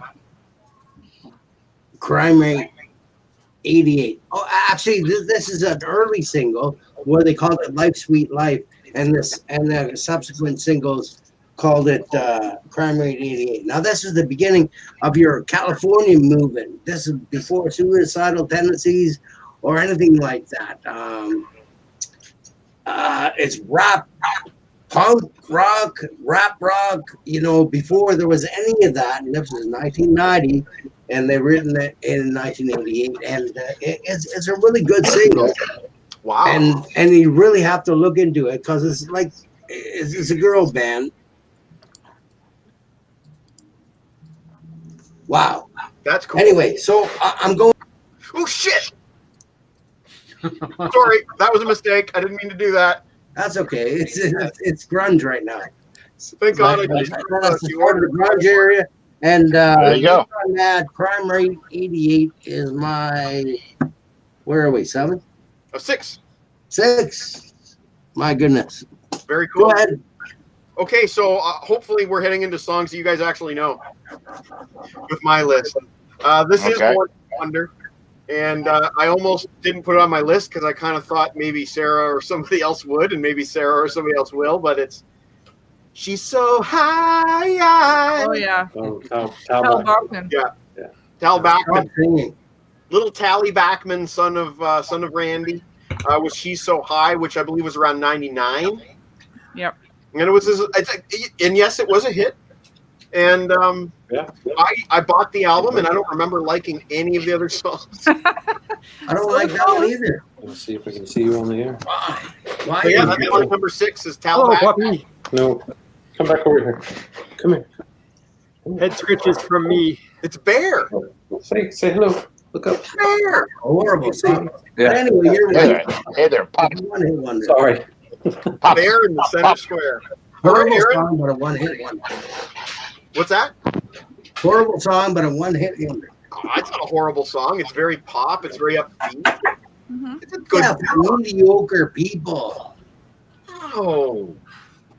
Man, I'm Good getting people. beat up all over the place. Tougher, Mike. Okay, go on. Okay, Aaron, it's you with number 6. It's me. Okay, so my next one, I actually picked a really obscure Irish band you guys may not have heard of. They go by the name of U2. No, I'm kidding. I'm kidding. I wouldn't pick those guys. Anyway, my next one is a song that I dearly, dearly wish I could play on the piano. But I suck at the piano, and so that's not going to happen. But it is Mark Cohn's "Walking in Memphis." Walking in Memphis. That's a great song. Yeah, and every time I hear it, I remember the piano in the living room, my mother's piano, and I remember trying to play. We had the sheet music, and I would try to play it, and I would just give up, and I'd say, there's something to it that's really hard to capture. Yeah. No, I it's want a to add great that to song. my list now. That one was released around the time that Bruce Hornsby was making the charts, and he was a Hornsby great before? pianist too. Hornsby. I want to say Bruce Hornsby and the Range were before. They were around that time though, Okay. like within the Right? 2-3 years. Okay. Because I was playing piano at that time too, and I wanted to learn how to play that. Yeah, and it's hard. No, it's not easy. Full props. It's a nice song. Yeah. All right, Sarah, you're closing off the number 6 spot. All right. I think you all have heard this song before. It's Len's Steal My Sunshine. Yep. Number 2 on the charts in summer 1999. Yep. Boy, that summer seems like so golden from today's perspective. What year was that? 1999. Oh yeah, we were in Montreal that summer. That's a great summer. I cut my hair short. I was dyed it blonde and I spiked it up. It was the summer of 99, man.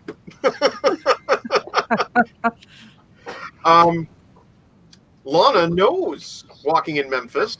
Yeah. She says it might have been on American Idol. Well, there you go. Oh, probably. Yeah. Oh, also Aloha. Aloha. Aloha. Yeah. Okay, Rob, take us into the top half of the show with the number 5s. All right, my number 5. This will be my last foray into the 60s with 1969's Zager and Evans in the year 2525. Mm-hmm. Yeah. And it's still alive. If woman will surrender, they may find. In the year 2025? 2525. 25. You're in trouble. You're making me take up 2 lines with this one. 2 lines. Are you going to be able to read that later, Mike? God, I hope so, man. I mean, I did graduate university, so that's proof that I can make sense of this. There you go. But also 25 years of mental decline since then. Yeah. Too much rock. That's a cool pick, Rob. You were making me have to look up so much stuff tonight. John, what do you got for number 5? All right. It's my last song from the 80s. Okay. 1989. It went to number 11. It's a power ballad. Actually, my next 2 are power ballads, but sorry about that. Can I guess? You want to guess? I have just an instinct that it's going to be Heaven by Warrant. Oh, God, I hate Warren. So, no. Good. No, it is Kicks with Don't Close Your Eyes. Yes! Really? What was it? Blow My Fuse. Yeah. That's awesome. Yeah. Cool. I remember that would have been 89, you said. 89. Around that time, Much Music were getting like 0 airplay for Kiss. And every time they said Kicks, I'd get all excited because it's not Kiss through that mono speaker. And then, of course, Kicks would come on. And it just seemed like they were never playing Kiss anymore. Yeah. Well, they weren't. They really weren't. Yeah. Kiss were at a very low point in their career at that point. As Uncle Meat well knows from our Kiss re-review series. Oh, yeah.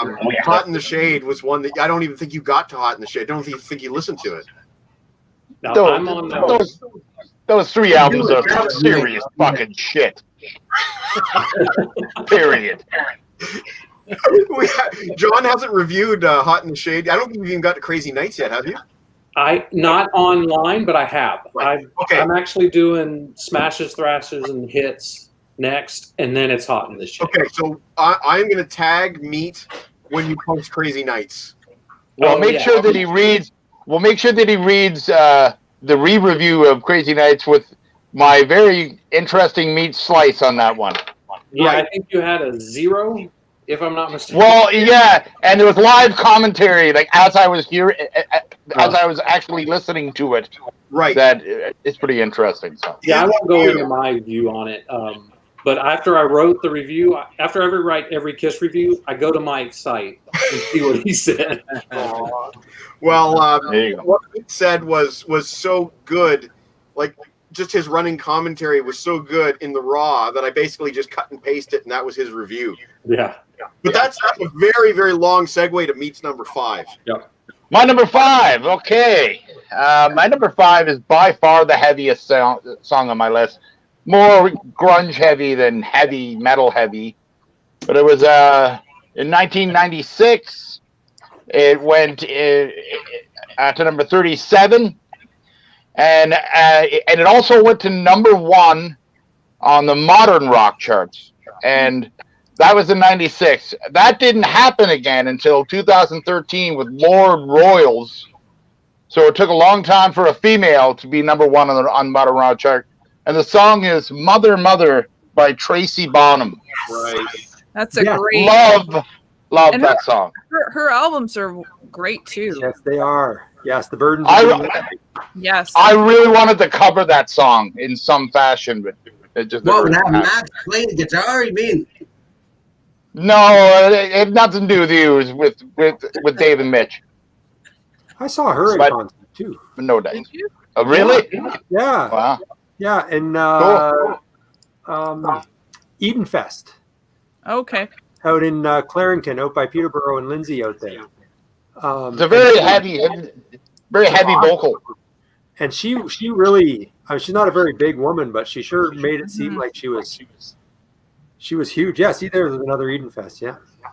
My only story regarding Tracy Bonham is all the customers that used to come into the store saying, "Is she John Bonham's daughter?" I used to know how to play that on the guitar. It's not hard. Okay, Yeah, pretty Matt, it's your number 5 to end the bottom of my page. Who? You, Max? Maxie. I would like to go just post-grunge. Okay. Shiv by Stave Zaker. Stave Zaker, anyone know? How do you? No.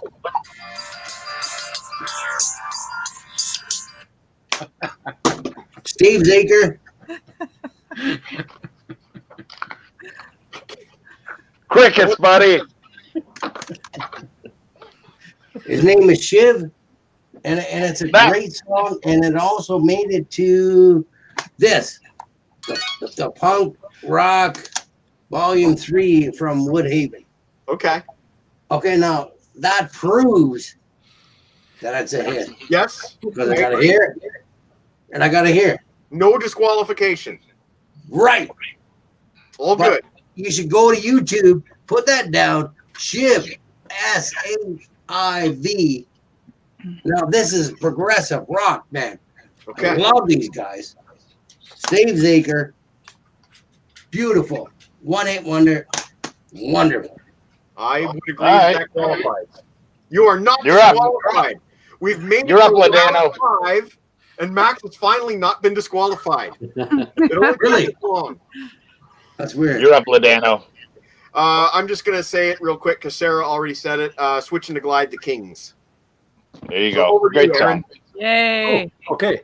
My next one is an absolute groove. I love it. Love the whole album. I have 3 of their albums, and I can't get enough. There are Us 3. Yeah, And the okay. song is called Cantaloupe Flip Fantasia. Anybody know that I've one? heard of it. I've heard of it. It's where they took like a jazz and sampled it into sort of a hip hop beat thing. It's when they were doing that whole series of that stuff. But us 3, I think they got access. Was it the Verve Vaults? Verve? I And then think they were allowed to sample things and put it to some more modern music, more That's like urban. the, come on, everybody. Come on, everybody. No, that's No. No, that's Jive Bunny and the Master Mixers. Jive Bunny. that's it. Jive Bunny. We were Yeah. trying to figure that one out. Yeah, Jive. here, I'll show you the cover. Hold on. Got that album. Yeah. I do remember that we stocked that Us 3 in the jazz section at the record store. This Yeah. stuff is fantastic. Oh, okay. Yeah, it's good album. Cantaloupe Flip Fantasia. It's the first song there. Nice. Cantaloupe. Hang on, I'll just make it big for everybody. Oh, okay. Oh, there we go. Hold it up. There you go. Cantaloupe Flip Fantasia in parentheses. Ah, And it's Blue Note, not Verb. Verb. Oh, Sarah, I'm sorry, but I'm going to have to interrupt you. We're not going to go to Sarah next. I'm sorry. We're going to Super Deeks. Whoa. whoa! Hey guys, Boom. How you doing, buddy? How's it going in T-Rock? not bad. You know, it's breaking out in COVID, man. Bring it on. Yeah. Nice shirt. Great shirt. So, They were Deke, one hit wonder too, weren't they? so Deke, you're just doing a cameo tonight. I'd like to introduce you to Max the Axe, but he keeps disappearing at random times. Got one for a smoke break. But John and Deke have never been on the screen before, Nope. before. So this is the first. Yeah. Which way? That way. It's good to see this man live in action. That Good way. to see you, Deke. Yeah. What's happening? Well, we Yeah. were just on our number 5s. We were just about to close off the number 5s with Sarah, but then Super Deke's made his startling appearance. Okay, so how about I rip off my list and then I'll let you guys get back to it. I don't really have a list. No, just go. tell us what you got. And look at Max. He's done the full-on hair. Nice. So what I did was I went through my record collection and picked out the one-hit wonders. I tried to do a bit of research on Wikipedia and stuff. So, you guys ready? Yeah. Yeah. Go for it. Now, some of these have been mentioned already, but Don't Stop Running, top 40 back in '84. The only charting single really for Y&T. It's one of my favorite songs of all time. Yeah, that's right. You submitted that. As a matter of fact, last week I put that in as songs that make me vibrate on that stream that you had. Yeah, Morning. yeah. That was, when I seen that, I went, ah. So now, part of my thinking was, now when we say one-hit wonders, a band might have a massive catalog, and to us, a lot of their songs are hits, right? But if you're going to go by an actual chart position, New World Man by Rush. Wow. The only top 40. They're not one. They are, in terms of chart numbers, they are. Top 40, one top 40 hit in the States. And that Didn't In the Mood or Working Man? No, just In the New World mood, Man. man. You're just counting the United States, right? Billboard. In the mood for sure, Dave. Okay. If you deviate into CanCon, I'll give everybody the heads up because I do have a CanCon one here that I know for a fact nobody picked. And if somebody did, I know what it is. It's Current River. no, that didn't even chart on the.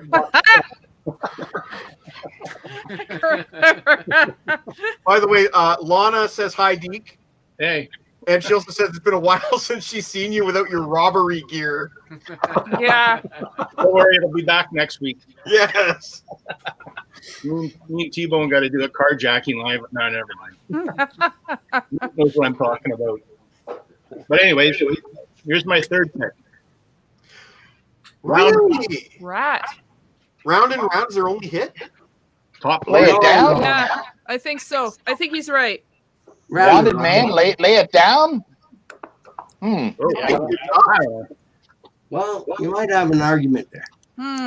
Hey, I'm trusting Deke that he did his research on these. Well, that one, Lay It Down, is actually a good call. I just researched off the first rat right. I was just going off my noggin. So, anyways, this one I know for a fact is only one top 40 hit. But I know to the Snowman, he loves this one. I thought about that. New York Group. I thought about that. Out of all the 4 records, there was only one hit, and that's New York Group.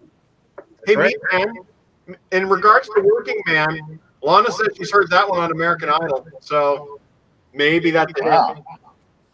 But that's what I mean. I think it's just by, we all consider a lot of these bands to have hits.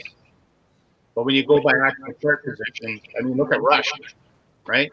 Yeah. This one, I'm sure you guys probably hit up already. Yeah. Aldenova. Yeah. Been hit. Yeah.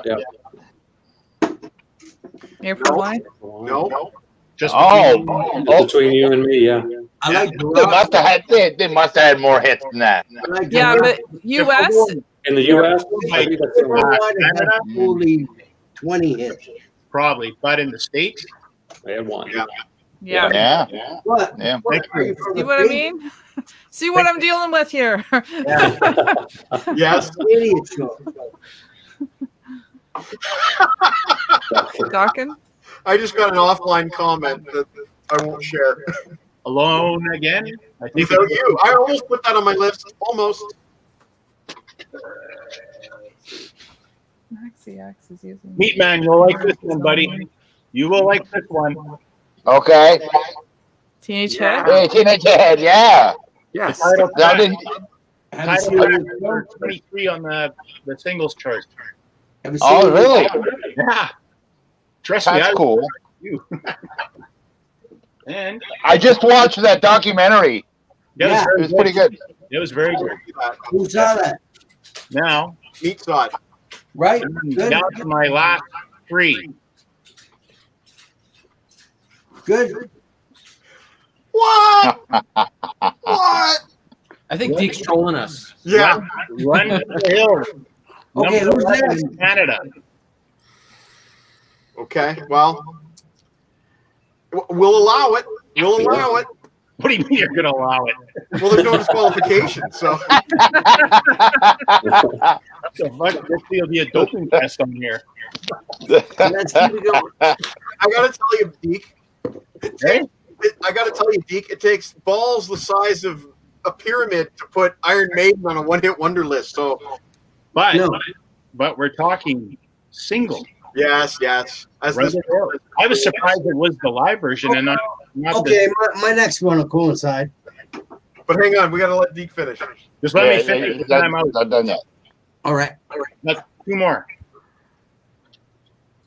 Burning Heart. Vandenberg, Yeah. your boy. 19, yeah, my boy, 1982. On my last one, Coney Hatch. Pay Operator, top Yeah. 20. Canadian. What was That's my list. I just had a brain fart. Is that Monkey Bars? No, Hey Operator. What was the Vandenberg hit? Was it Burning Heart? Burning Heart. Yep. That's awesome. Yeah. So there you go, folks. That's great. Hey, Very Deke, cool. are you still in your neighbor's house? But no, they finally made it back from Chile Okay. a month ago. No more on location. Sorry. Before you go, can we do a sneak? Can we tell these people what we're up to next week? Sure, man. So next week, Deke and I are bringing on a brand new guest. Technically, he's actually been on before, but only in the form of a paper plate. Oh. Gene So, Simmons? Oh, Steve-O. Actually, not Gene Simmons. That was a mask. That was a mask. The actual original real life flesh and blood T-Bone will be joining us next week. I think we're going to call the episode. I think I'm going to call it Thunder Bay Stories. But we are going to Nice. talk The Rock next week, and Deke and I have sort of outlined some albums we're going to bring up. Yep. Nice. So please join us.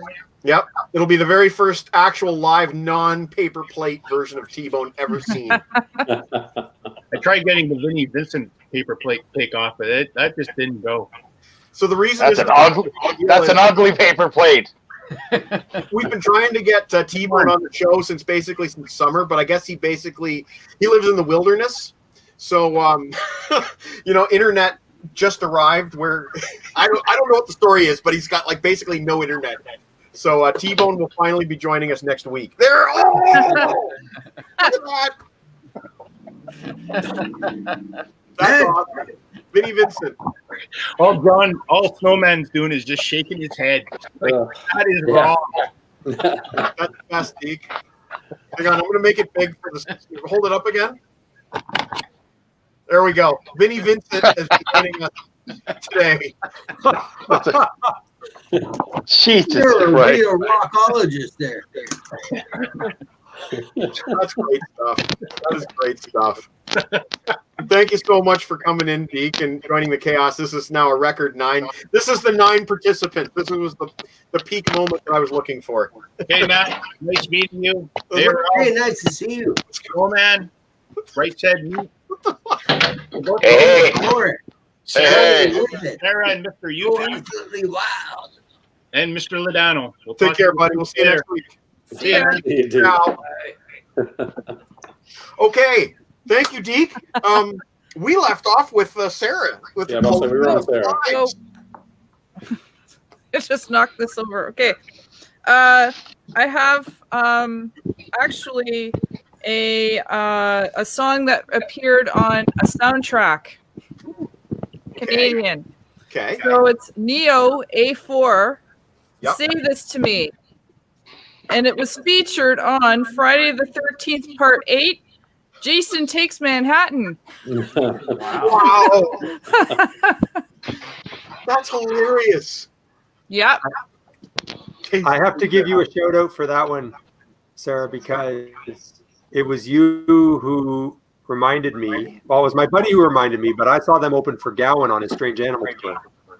Wow. Nice. And I didn't know, I couldn't remember who it was, but my buddy Michael did. And then you were like, "Yeah, I've got the album or whatever," and I've never seen that one anywhere. What year did you see Gowan? That was here in the big store, 80. 7? 6? I want to say 86 because Great Dirty World was 87, wasn't it? Yeah, because I saw them live in Sudbury, and I went with a friend of mine. We were really, she was older. She was 14, I was 12, I think, and we went to the Sudbury Arena and we saw them live. And they had an opening act before Gowan, but I never remembered who it was. So it might have been a DOA4. It could have been. I don't remember. But Interesting. yeah. Another interesting piece of Canadian history. I am in the Awake the Giant video. Oh, But Really? you can't see me. I'm in the crowd. Oh, you're in the We crowd. were there when they filmed it. I have a buddy of mine that I worked with at the record store. The back of his head is very, very, very visible on the back cover of the Woodstock 99 CD. Nice. Anybody here owns Woodstock 99, you'll see a guy back of a head with a blue baseball cap. That's Okay. Chris Pearl, who used to work at the record store with me. Nice. Cool. Okay, so we're going into the top 4 with Rob Daniels. top 4. Okay, well, this was a hit in the UK in 1985, and it only charted as high as 15. But it was my first introduction to sampling. Oh. And that is Paul Hardcastle's 19. Oh, great song. And disturbing. I remember hearing that song play on the radio. And what year was that? 1984? 85. 85? And it was like the voiceover guy. It just, holy crap. Like it scared the crap out of me listening to that. This I don't actually know it. this Go I again. I gotta found Oh, and you got to listen to it because it was like, Well, and voiceover guy was some famous guy. Well, he did that for a living. Like, I don't know, nature shows, or he did the news or something like that. It's very a common voiceover guy. I don't know the name myself. Yeah, I can't remember. I found this in a bargain bin in Zellers Nice. in it must have been the late 80s. Nice. Oh, you know what that means, Rob? That means that you got Club Z points on it. That's probably, if I look What at my wallet, I What a might. dumb fact.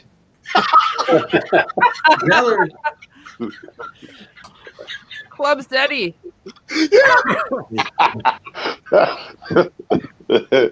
Really? Yeah. I miss Sellers. Jeez. Poor John has no idea what Zellers is. Yeah. It's a, Chain I store. figured it's a store. Yeah, it's a Apartment cheap type store, change store. Yeah. Kmart. They Like your were- Kmart. And ours turned into a Walmart here. Yeah. Yes. We have those. We used to they had Rob will remember the Zellers at Stanley Park Mall had a really good toy section. You'd go in there, you'd find all the GI Joes, all the Transformers, all the Star Wars. The great toy section there that unfortunately no longer exists. Had a great computer and record section as well. Yeah, it wasn't Yeah, bad. it did. I bought a lot of my old original tapes there. Yeah. Okay, John, number 4 for you, sir. All right, number 4 is my only one from the 90s. It's from 1992 off the album Lizard. Went to number 12. It's a power ballad called Love Is On The Way by Saigon Kick. Great song. I love my power ballads. Yeah. There Brilliant you go. song, brilliant band. What was I that know, other song? Ladano, you would be a Saigon Kick fan. What's that? I know Ladano would be a Saigon Kick fan. Yeah, I love that. And they're strong like Crystal Sin or something. They were a good band. They had 2 singers. They had Jason Beeler and the other guy, and then eventually The other guy. they just had one singer. Yeah. But yeah, they were a great band. Meat Man, Yeah. I have to do my gen check. So will you take over for number 4, and I'll be back in a minute? Okay. Okay, I'll be back in a minute. You got the wheel, Meat. Now my number 4 and my number 3 have both been picked already. So number 4 was a hit in 1980. Went to number 29 in the U.S. and it was picked by Max the Axe, and it is Donnie Iris with Aaliyah. Aaliyah. Oh, well, why didn't you just switch it? Why don't you just Well, pretend okay, it had nothing to do with it? okay. I'll switch it just quick for a controversial choice like Deke. My number 4 then is "Rocket" by Herbie Hancock. Oh, shit. Look what I've got. You like the Hancock. The Iris. There it is. Hey, yeah, Yeah, that's the Aaliyah. Is it? really, I'm not- Yeah. that's great. Oh my gosh, there's That's- only one album by those guys, right? Donnie Yeah. Iris only had one album. Yeah. And another weird thing about Donnie Iris, he was also a member of another a one-hit wonder band because he was in Wild Cherry, who Really? did play that funky music white part. Yeah. No fucking way. Was he a band there? You gotta love the striptease as it goes down the album cover. Right, yes. Yeah. Oh yeah. Lady Whitey's there at the end, so Cool. So what was the pick? Was it Donnie Iris again? Yes, yes, it was. Nice. Yes, it was. Haven't been very many repeats. And what was the name of that song? Aaliyah. Aaliyah. Yeah, that's good. We concur. Do you concur? We concur. All right. Okay, let's Michael move on. Adano. I have just I promised that I'd be drinking decaf from this point on. Max. Is no, it's actually Max. it's actually Max next, but Yeah, what do you want? this is a decaf espresso.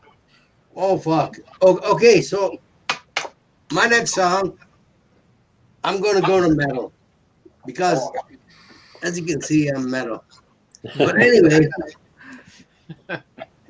Demon might have had 2 songs, The Night of the Demon and Liar. Demon. It's British Steel. Here it is. Nice. Demon. You know it's The Night of the Demon Demon. or Liar. That's Liar. Liar. Okay. So Liar. There you go. Okay. So this is a very important 45 in the British Steel movement in the 80s. You've got some really, really obscure records. Mm-hmm. Well, it's a 45. I love 45s. I As know. Sandra saying. Sarah. What's so we're there we go. Okay.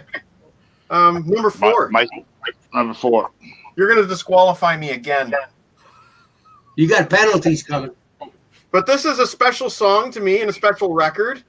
And Aaron was actually with me when I bought this record in 2018, which was the last time that we made it to Toronto, I believe. holy hell. Really? Yeah, it was the last time we made it to Toronto. We didn't make it in 2019, and obviously we didn't make it in 2020. Oh, that sucks. Yeah, it is. That's a sad thought. 2 years. My 2018 purchase that I was the most happy with in Toronto was a band that had technically 2 hits, but when we were kids, we only knew one of them, and it was a song called Metalhead. I'm a metalhead. Yeah, I remember. Lotto. Blotto. Blotto, yeah. Blotto. You went. That's a great video. Great video. That's a I great haven't seen Mike that happy. Perfect pick. Have you heard that? No. Aaron just said he hadn't seen me that happy since like whenever. Oh my God, he was just floating that he found this record. He was so happy. And you know what the That's bonus of it great. was? Love Like, that. you sometimes get excited when you find a cool purchase in a store like Sonic Boom, but it doesn't always pay off because I'm buying them on spec, as you say, buying them on spec. I got the Blotto record home and it was like I love 9 of the 10 tracks, and so I nice. immediately started buying other Blotto, and then the Cool, drummer F. Lee Harvey Blotto himself contacted me after reading my review of his album. Really? And like, hey, I'm really glad that you enjoy my album. Here's a T-shirt. And Nice. such a rewarding thing to buy that album. And then I saw you wearing that Blotto T-shirt at Sausage Fest. I That's believe I have great. worn it at Sausage Fest, and I think I may have worn it here on the show too. Oh, So that's yeah, my number 4 is Metalhead by Blotto. Yeah. Which brings us to Nice. since I bought that with Aaron, we'll go straight to Aaron. Well, I'd like to say I had nothing to do with that. We did. We went Oh, together. well, I drove. Yeah, I drove to Toronto, but that was about it. So my next one, I don't even know if it is a one-hit wonder. So I'm going to try. I have a giant list of other songs I could give here. If it's wrong, I'll just change. But I'm going to give it to Blind Melon, No Rain. It's a Okay. one. Okay. Is that okay? Is that a good Yeah. Because I couldn't think of another hit of theirs. Tones of Home. That's the other hit, but at this point in my life, I couldn't tell you how it goes. I also really like that That's song good. off the second album called Galaxy, but I don't know if that was. Yep. That was the another opening one. track on Soup. None of those were. Or the opening, that was the lead single off Soup. Yes. Good song. But It's a take your fantastic cues record. from Kevin because he's like, no, that was their only hit. Okay. Okay. Because Well, then what? Okay. I know more about them than anybody, really. I'm a fan of theirs. So Hey, Eric, you just came out of the dark. Oh, okay, then it stands. All right, that's good. Okay. That one I wasn't sure Nice. about. I like Galaxy just fine, but I remember that the Soup album relatively tanked when we carried it at the record store. And it was such a shame because that is so good. I actually like it better than the first one. It's better than the first one. Yeah. Okay, Sarah. You're closing off the 4s. I've got to go get more straight edge juice. I'll be back in a second. Nice. Vodka and sodas. okay, so my next That's one right.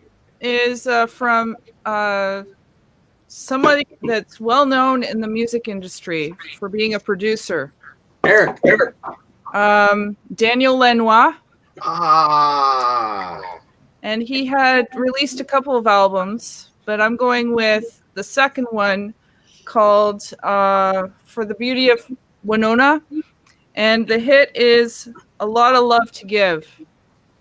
And Classic. it's beautiful. It's a beautiful song. It was released in 1993 and it charted at 34. And I love it. And I know that there have been some of his releases that have been remade by other artists and they've been charted from those other artists. But this is the one that I really hold on to. And like it mentions Wasaga Beach, 1st of July, which is like very Canadian, and it's just beautiful. It's a beautiful song. Lots of angst, lots of love, The only relationship. The only other song I can think of that mentions Wasaga Beach is Max Webster, Research at Beach Resorts. We just researched Wasaga Beach. And you are not disqualified, even though I'm taking up 2 lines. Okay, thanks. Looks like Meat's back from I'm back. wherever, the Twilight Zone. Don't But make it's me Rob- pull out my confetti shooter. Why do you have that? Why do you own that? Don't ask. What are you going to use that for? What I missed. While we ponder those questions, we will let Rob kick off the top 3. No, Aaron. I chose yes. Daniel Lanois' A Lot of Love to Give as my number 4. Nice. Well, I don't. You remember that? I don't know. I do. Max doesn't have a lot of love to give either. Okay, Rob, let's do the top 3. All right. This is from the He is Canadian. 19. What the heck is going on there? He's getting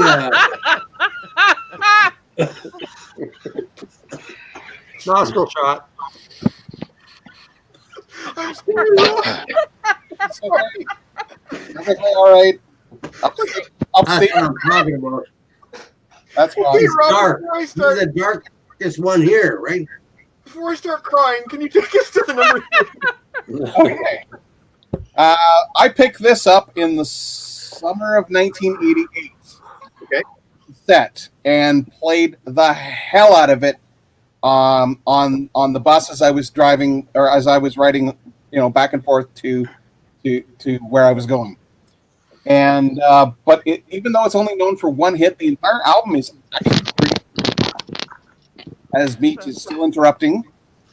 Anyway, this is from Information Society's. Oh yeah. Oh, I remember that. Pure Energy. Mind, in parenthesis, Pure Energy. Yeah. I remember Great that. song. Yep. They also on here cover a version of "Lay All Your Love on Me" by ABBA. Hey, how about the Leather Nun? Gimme, gimme, gimme. The Leather Nun. I don't know.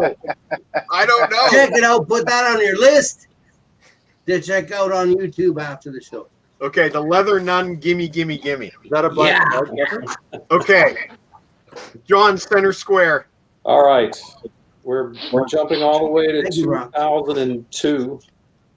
2002. The Darkness with I Believe in a Thing Called Love. I almost The put that on my Darkness. list, John. Yeah. But Love those guys. I think that's the only thing. I couldn't. That's a good band. Hey, get your hands off of my woman. That's my lap. That's my leg. Damn you guys for look at all these double liners that I've got here. Damn I love you the guys. darkness. Who doesn't like the darkness? Hey, I heard. I don't like the darkness. The singer was found singing next to a jukebox, singing Queen, and they hired him on the spot. It's some arcade or something. Well, I'm glad John picked that one because I for a lot of these bands like the Darkness and the Dock and stuff, I just decided that for me those bands are not one hits. Those are multiple. Well, yeah. But I think in the UK, like if we were doing this podcast in the UK, there's no way the Darkness would be considered one hit. But over here they are. I'll show you a pod. Okay. No, in the UK they have 1, 2, 3, 4, 5, 6. Yeah. They have about 7 or 8. Yeah. Right. Yeah. Okay, Meat Man. You are taking us to your number 3. Okay, my number 3 will be very quick because it was also said 1983 and 1990 charted twice. I Melt With You, Modern English. I love the song. I've always loved it. I remember seeing it in the movie Valley Girl. It was very long ago. Yeah. And I love the song. And that's my number 3. I like that. What's your number 3? Mr. Maxey? Yeah, I have it. I got it right here. The Trojan Ponies. This is going back to the grunge era. The Trojan Ponies, and it's called Deny. Deny? Growing old, and it's all about growing old in the grunge era. Yeah, but you don't know anything about growing old. Well, what do you know about growing old?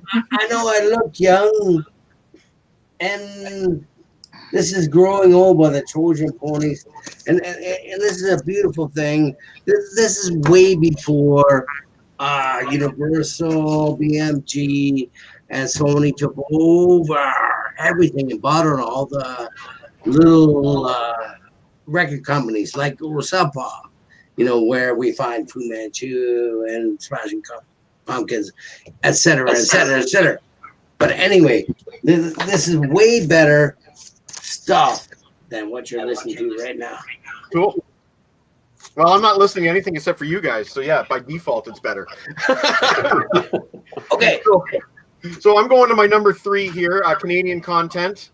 My second Canadian content after Tally Backman. No, my third. I had the Kings. I hope you guys remember a band called Sandbox. Yes. No. Yep.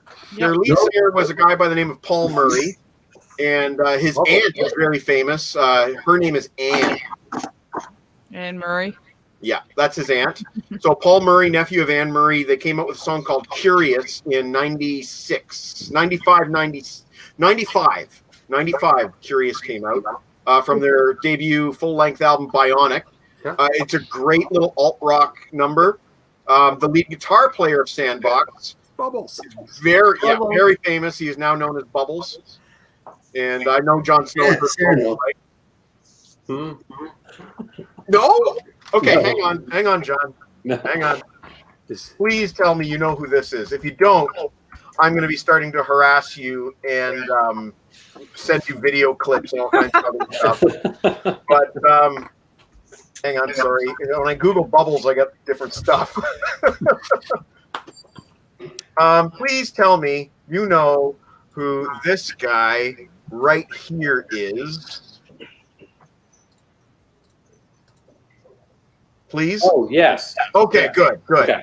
So that guy was the lead guitar player in a band out of Halifax, Nova Scotia called Sandbox, and he's actually a wicked guitar player. Yeah. And that's my my number 3. Over to Aaron. Okay. Another one that I'm not sure. So please tell me. Okay.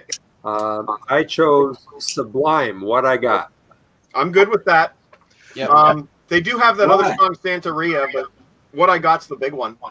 Right, but I didn't know if there were other hits. I don't think are so. they a one-hit wonder? Because I love a lot of what Sublime did, but I don't know if it's, you know what I mean? Yeah, I can't be sure. Well, because it's a no disqualification evening, it's all good. But Okay. like, personally speaking, What I Got would be the song I would consider their hit, although I hear Santeria on the radio as well. Oh, okay. Do you want Fair another enough. one just in case? I don't even know I could be disqualified. No one can be disqualified. If anybody could have been disqualified, it would have been Max way long ago. First. There's 2 of them. Okay. There's 2 of them. Sarah, that closes you're closing the 3s now.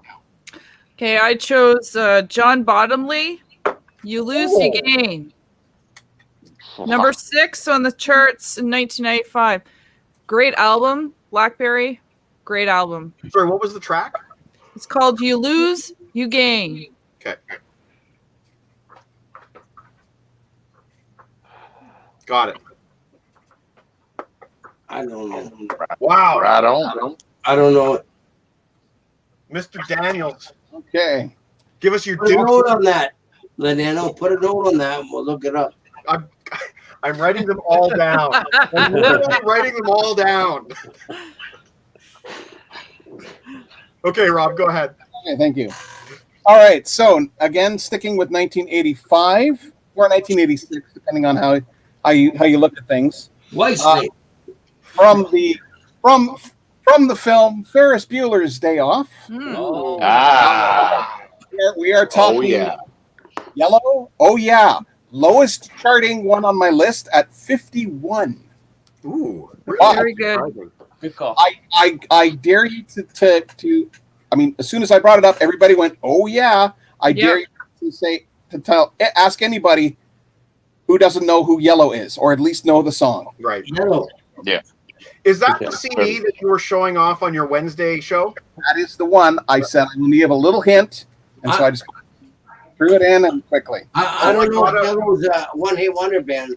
I think they had a lot of great songs, and I'm a big Yellow fan. Fair point. Yeah, when you showed that CD, all I could make out was that Broderick was on the cover, and it wasn't enough for me to figure out what it was.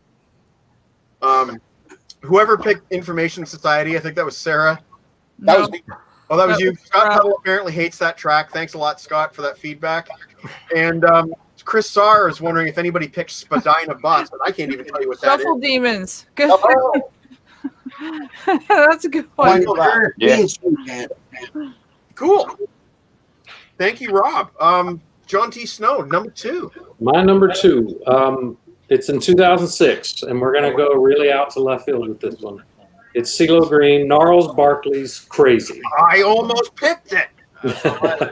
That's a great pick. I love that song. I just heard it today, and I got home and scratched through one and added it. I love that song. Love it too. The reason I didn't pick it is because I was kind of shying away from stuff where the artist had, a solo career where he had other hits. So I kind of shied away from those songs. But I'm really glad that you picked some of these ones that I shied away from because they're great songs. They're great picks. Love that song. All right, Meat Man, what else do you love? Well, number 2. Okay. In 2003, Q Magazine called this the number 35 Canadian song of all time. It won the 1980 Juno Award for Single of the Year. And it is Martha and the Muffins, Echo Beach. Yeah. True. Wow. I love the song. I always have. Okay, confessions. I had Martha and the Muffins on my list, but they have 2 great hits: Echo Beach and Black Stations, White Stations. Yeah. And both started around the same, and it was I couldn't make a choice, so I disqualified them from my list. The way I looked at it with a lot of this stuff is, there's going to be people who have other hits, but when one is a mega iconic hit and the rest are not, I think it counts. Well, I have most of Martha and the Muffins albums, so I couldn't. I was torn, so I can't have it on my list. But Echo Beach was a massive, massive hit. International. Yeah. Love it. I don't know what to say. He comes and goes. Hey, Max. He's back. Yeah. Hey, it's your turn. okay. Number 2. Number 2. Okay, I'm going to go into the obscure and the most famous. Wait a second. You're going obscure? Oh, my God. That never happened before. 1978. I'm not sure. It was called Earache My Eye. But anytime. Cheech and Chong. That's a great choice. And anytime anyone thinks of Cheech and Chong and their music, they would go da da da da da da da da. They don't know what the fuck that title of the song is or whatever, but they just do the da da da da da. Mama tell me, A song that was later covered by Soundgarden. And Scatterbrain. And Scatterbrain. And Rollins Band. Band. Rollins Band covered it, yep. Hey, me. Anyway, so that's the 1978, written by De Laura and what's it, Moran. Yeah. Cheech Moran. Meat, has that song ever made the Sausage Fest countdown? I don't know. It may have, actually. Well, is it really called Earache My Eye? Yes. Because there was a comedy skit on one of the records called Earache My Eye, and you all remember that. But that's what it's called on YouTube. Yeah, Well, that's the name of the video. Well, it's a great video. And I gotta say, considering some of your picks, Max, it's a great pick. That's the most mainstream one you've we're moving up to number 1, Eric. Yeah. Oh, there you go. We haven't been there yet. Yeah. Okay, so we're slithering up. I'm going to go with my number 2. I'm going to get this big fish that come up and crawl across the land and snuggle up to you in your campfire. Okay, great. So I'm gonna go with homo number 2. And I'm going to get disqualified. I know it. There's probably only 2 people on this panel that have ever heard this song, and they're going to tell me it's not a hit. Flashback Heart Attack by Ezo. Ezo. Thanks, Max. Okay, so Meat, no. John, no. I don't even know what you're talking about. Aaron is shaking his head. I keep picking all these songs that nobody's heard. Yeah, it doesn't mean it's not one. It's just I don't know that one. Gene Simmons produced their North American debut album, which was just called Ezo, and Flashback Heart Attack was the lead single. And the lead singer, Masaki Yamada, who you've heard me talk about before, later went on to sing with Loudness. Okay. But what's that? The singer for Loudness? He later went on to be the third singer in Loudness. Yes. So who was the great singer in Loudness? I'll get there.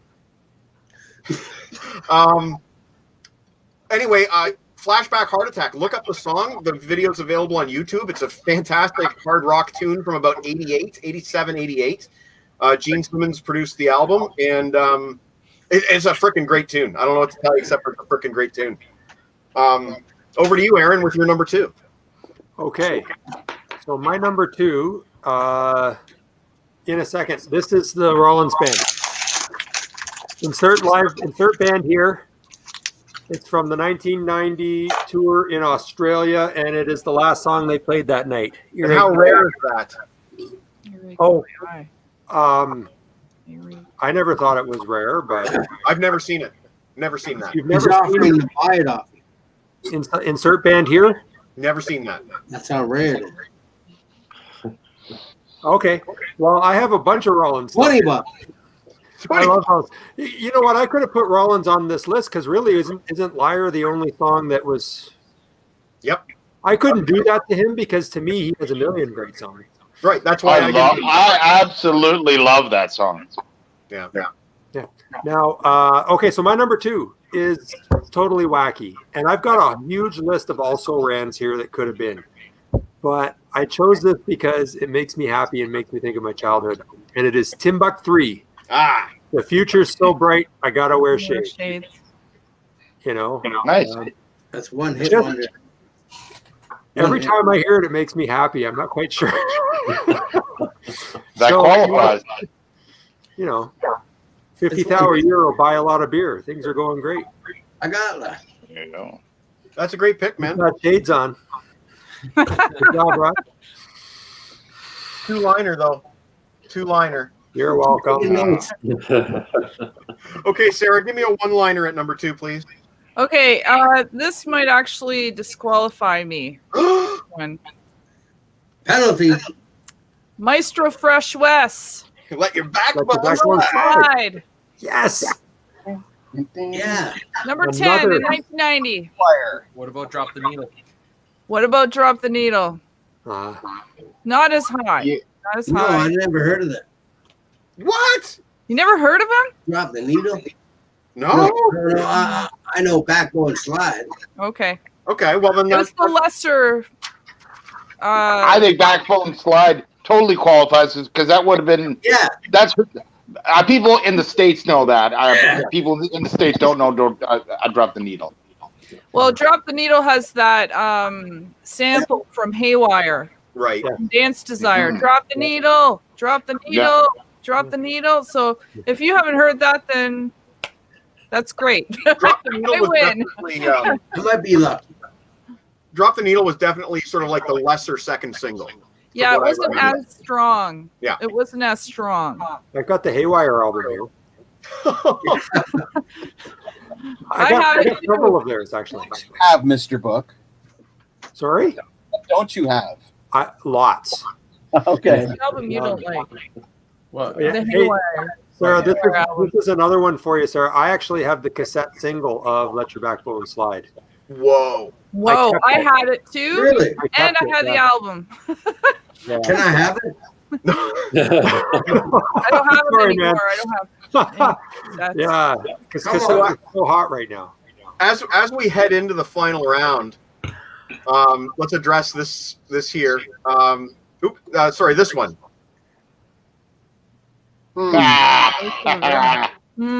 Funny. And Lana's I'm never heard not of Drop the Needle, perfect, which is but I'm perfect. that's for good that you. Lana's never heard of it because that means that Sarah is not disqualified. Not disqualified. But I've started a new page, and Rob has Number the one. sad task of giving us his number 1.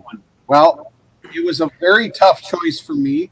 I have 2 honorable mentions, and then I will go to my number 1. My first honorable mention is from the film Billy Jack. Wow. Coven- Look at that. Coven's One Tin Soldier was on my number 1 at one point. Yeah. Coven. Yeah. All right.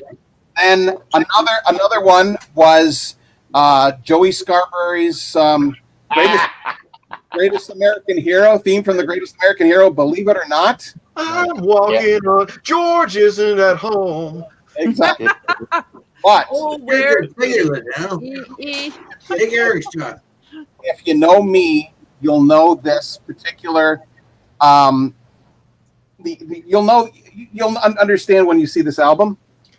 All right. Oh no! This is Miko. I was Galactic hoping they Fun. wouldn't go this way. the single. Oh, awesome!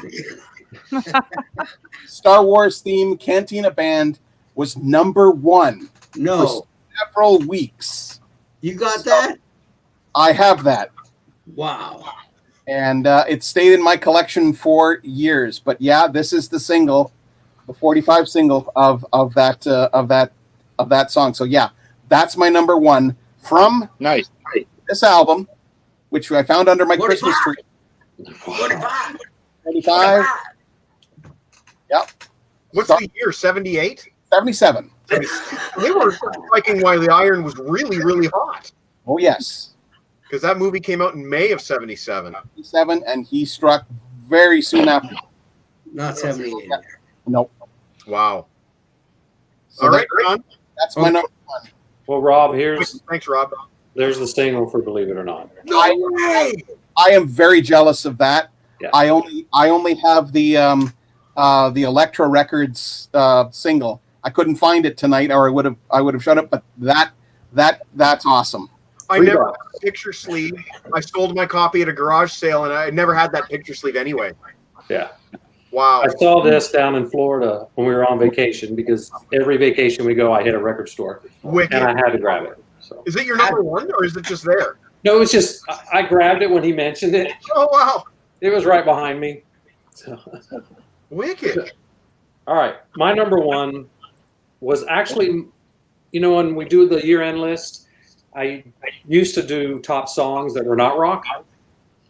And in 2017, this was my number 1 pick. It went to number 4, and it's by the band Portugal the Man and Feel It Steel. That high, he goes so freaking high on that. And if I'm not mistaken, most of the riffs or whatever, the melody is based off Please Mr. Postman by the Marvelettes, if I'm not mistaken. What's the name of that track again? Feel It Steel, Still, S-T-I-L-L. Yeah, that wasn't their hit though. That was their only hit they've had on our Well, show. with Portugal the Man, they go, 86? No. 2017. 2017. No, they go, I can feel it till it's 1986 now. It might be a different. This band's only been together for a little while. I know, Portugal the Man, yeah. I think he's saying there's a song where they're singing about 1986. Oh Yeah. yes, that's the one. That is the one. Okay, that's the one, Max. That's the Yeah. one. Well, that's a great pick because I love that song. Yeah, it just gets in your head and it just doesn't come out. Nice. Well, it's great bass stuff, too. Yeah. I like the bass. Yeah. All right, Meat Man, it's your turn to bring it home to number 1. So, my number 1.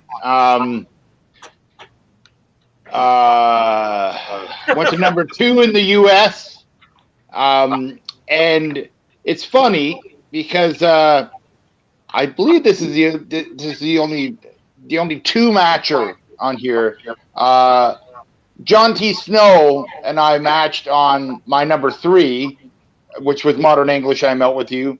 And we also match on my number 1, which was his number 2, which is Crazy by Gnarls Barkley. Well, we have good taste. What can we say? Yeah, I guess we do. I'd say that if I had a gun to my head and I was asked to put down my top 50 songs of all time, Crazy by Gnarls Barkley would probably be on there. I love that song to death. Yeah. That's cool. I got nothing to add except for I like CeeLo because he's one of only 2 or 3 people who have ever appeared in live action on American Dad. So I like CeeLo for that reason. There you go. I can't like CeeLo for his other hit, F You. which Yeah. Yeah. is one of That's the a good most perfect songs ever. Yeah. Great video too. Oh yeah. Okay, Maxie, Max. number one. Okay, my number one. Yep, There ain't no 11. I can do a drum roll for you. Okay, you guys are gonna love this. I don't know anything about it. I just love the man and Saturday Night Live. Eddie Murphy's "Party All the Time." Yeah.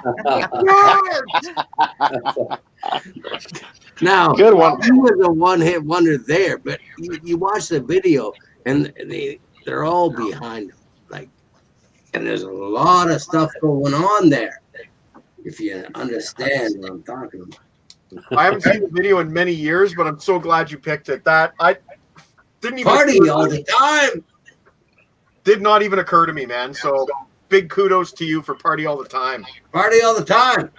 Okay, Yeah. so time to go for my number one. And quit talking about that. When I did my number Tell two, me what you. did Meat ask me? Or not Meat, sorry, what did Maxie ask me when I did my number two? You remember? What? When I did my number two, Max asked me a question. Why? No, I don't remember. He asked me, what about the real singer from Loudness? Oh yeah. Yes. Rock and roll crazy nights. Who are the heroes tonight? Rock and There you roll go. crazy nights. Come on. Eddie Murphy's better than that. Oh, MZA. My number There one. you go. And don't tell Good me one. that's not a hit, because that's a hit. Ain't no Good hit. one. Ain't no hit. It's a hit. Ain't no hit. Well, I say it is. Which brings us to Well, you're running the show, eh? what's that? Monsieur Livres. Monsieur Livres, number one. Cuban Libras from Oh, you Montenegro. can give us your you said you had some runners up. You can certainly rhyme those off too. Wait, sorry, say that again.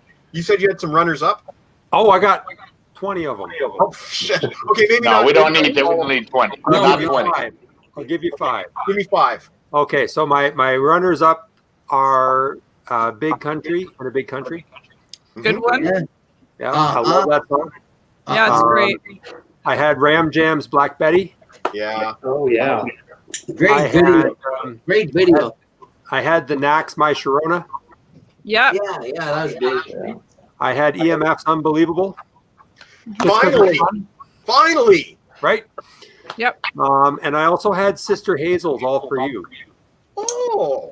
which I love. I figured out how to play it on the guitar, and it's a lovely song. I forgot that. Hey, we should get together. But well, I got my guitars right here. Now my number one, and again, it's one that I don't know that it has. This is my last one because I don't number things. But sorry, Meat. But I don't know if they had other hits, but I have to give it to the Mountains, Mississippi Queen. Yeah.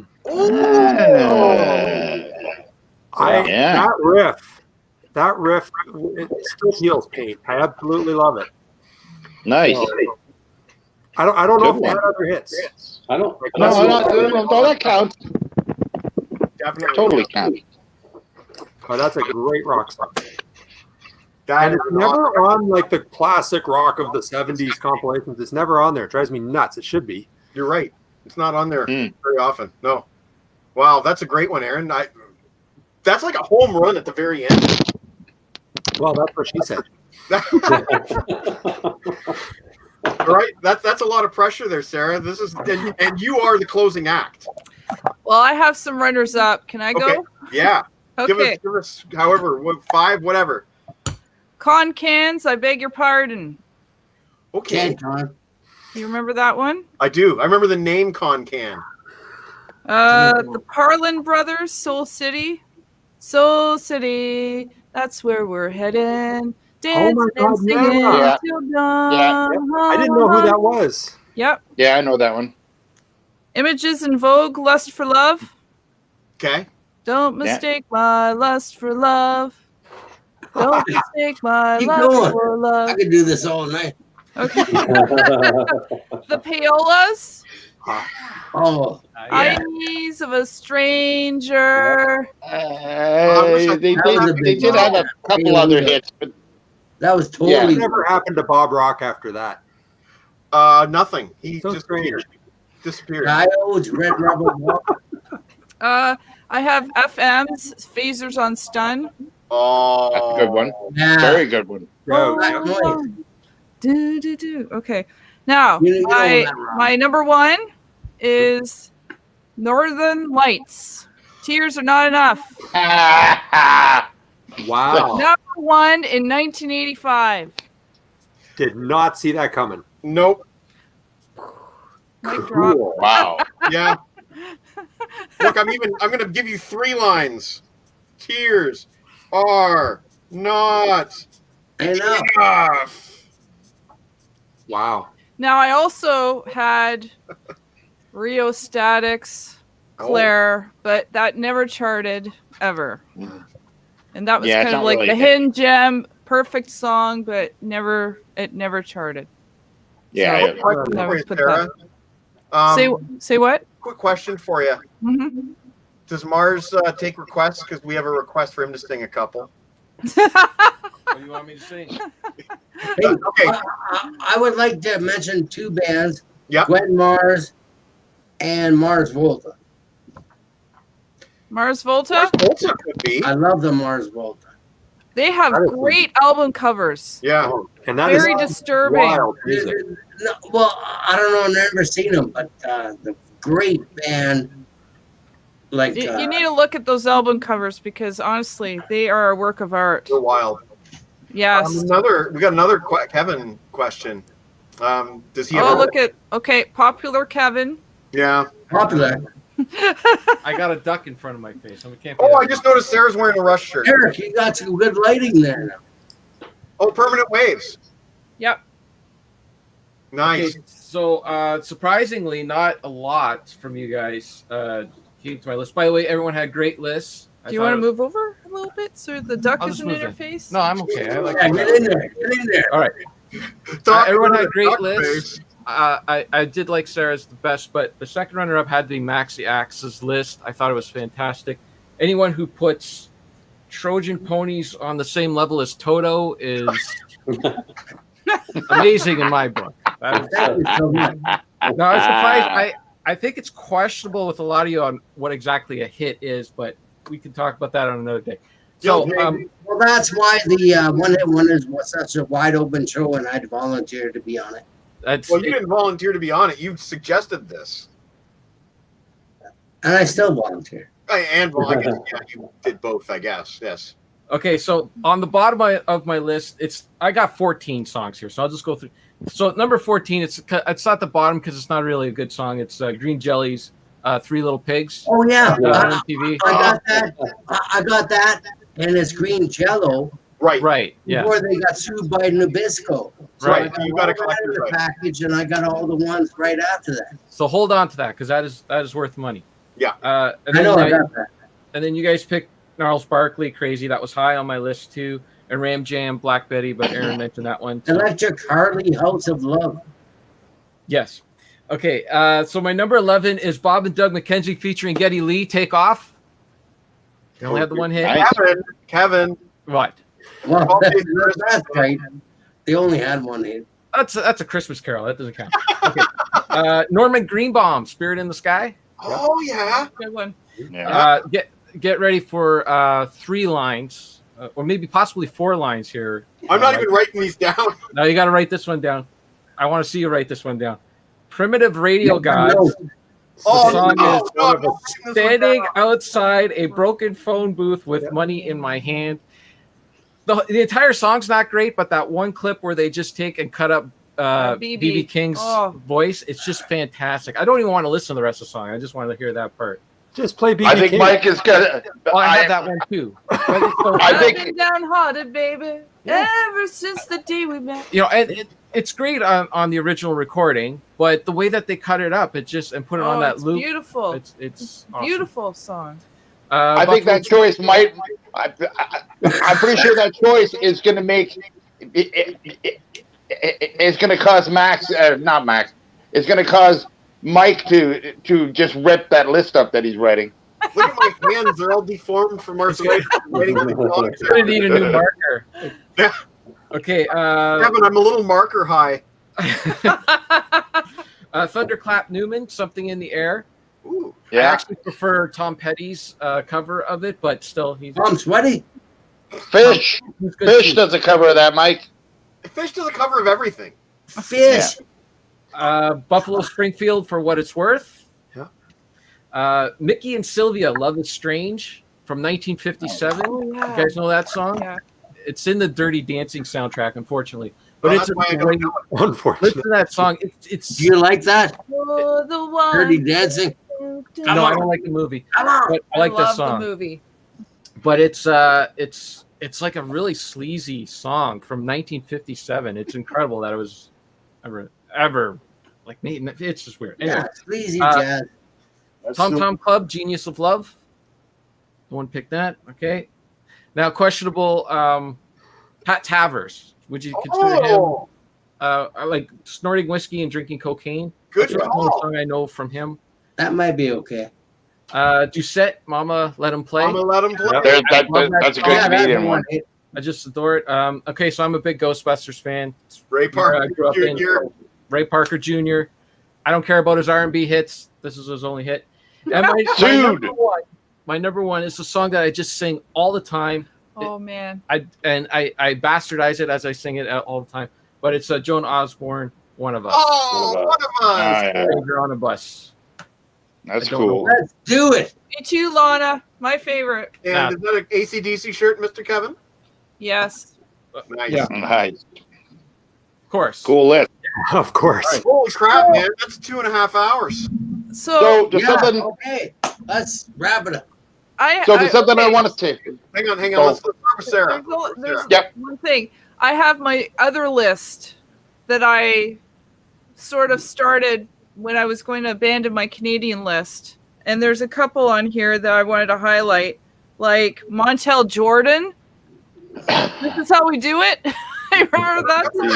This is how we do it. Hey, basketball You player have a got thong just song signed on for there? 85. No, I don't have the thong song. Yeah, no one picked the thong song. What's up with that?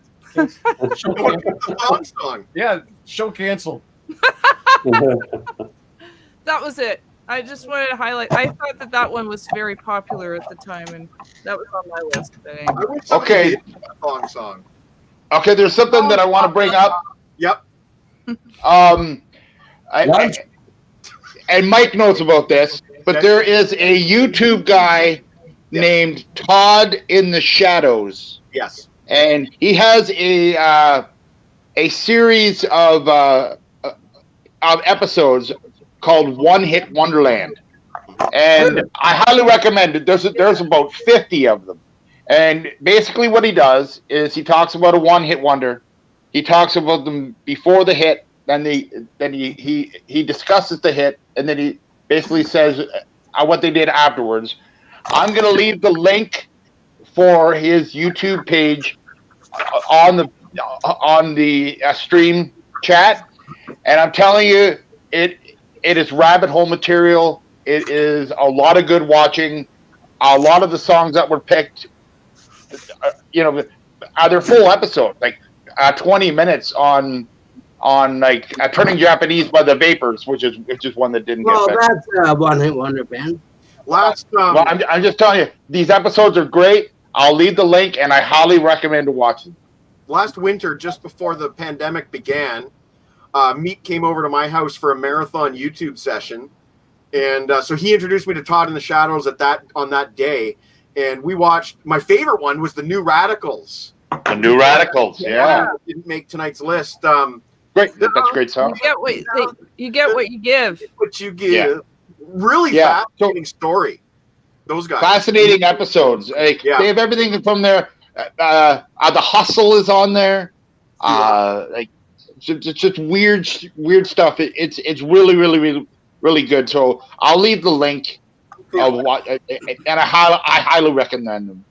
They're like they're highly addictive for music people like us who just can't get enough of that shit. Rockologist. You can easily You're a binge rockologist? 3 episodes and then an hour's gone and you don't even realize you spent an hour easily. So I recommend it as well. And Rob is nodding his head in recommendation as well. So Great Shadows was the source for some of Meat's inspiration tonight. That's the guy for sure. who does the albums that failed. He did the That's- band. Same guy. Trainwreck. Yes. Trainwreck. Yeah. He did Van Halen 3. Fantastic episode in Van Halen 3. Really, really kind of sad episode on Lauryn Hill MTV Unplugged. Oh, she's sad. Yeah, that's a sad story. Yeah.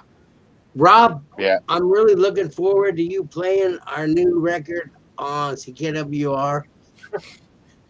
I've had a great time tonight. Uncle Luke and LaDaniel. I'm going to sign off. Maxi Axe on the same show as Rob Daniels. He was going to tell Rob to play Maxi Axe on it. Rob, I don't know if you know this, but Rob does movie soundtracks. Anyway, thank you guys. Thank you, I had a great Maxi. time. Thanks, Max. Nice to meet you, sir. Thanks. I will bid adieu too. It was wonderful. Thank you. I'm realizing that me and Richard Dreyfuss seem to have the same taste in music. Nice to meet you, Sarah. Nice to meet you too.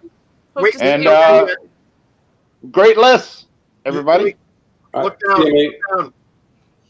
Nobody will ever pick Oktoberfest Cheer.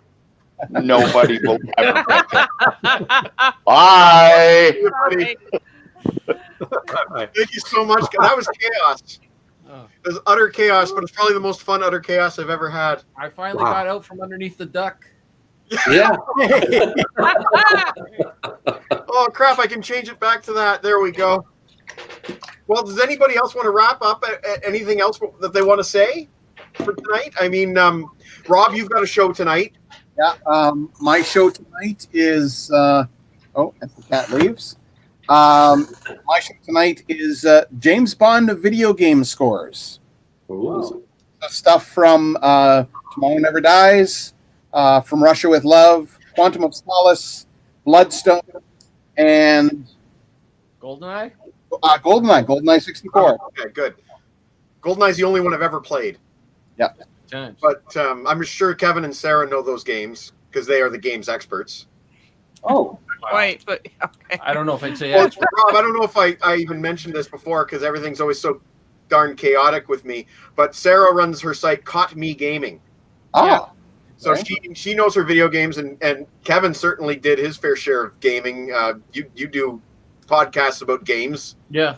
And when you first started your site, was it game based or was it music based? Yeah, it was game based, and yeah, the podcast that I do it started off as a podcast based on games, but we hardly ever talk about games anymore.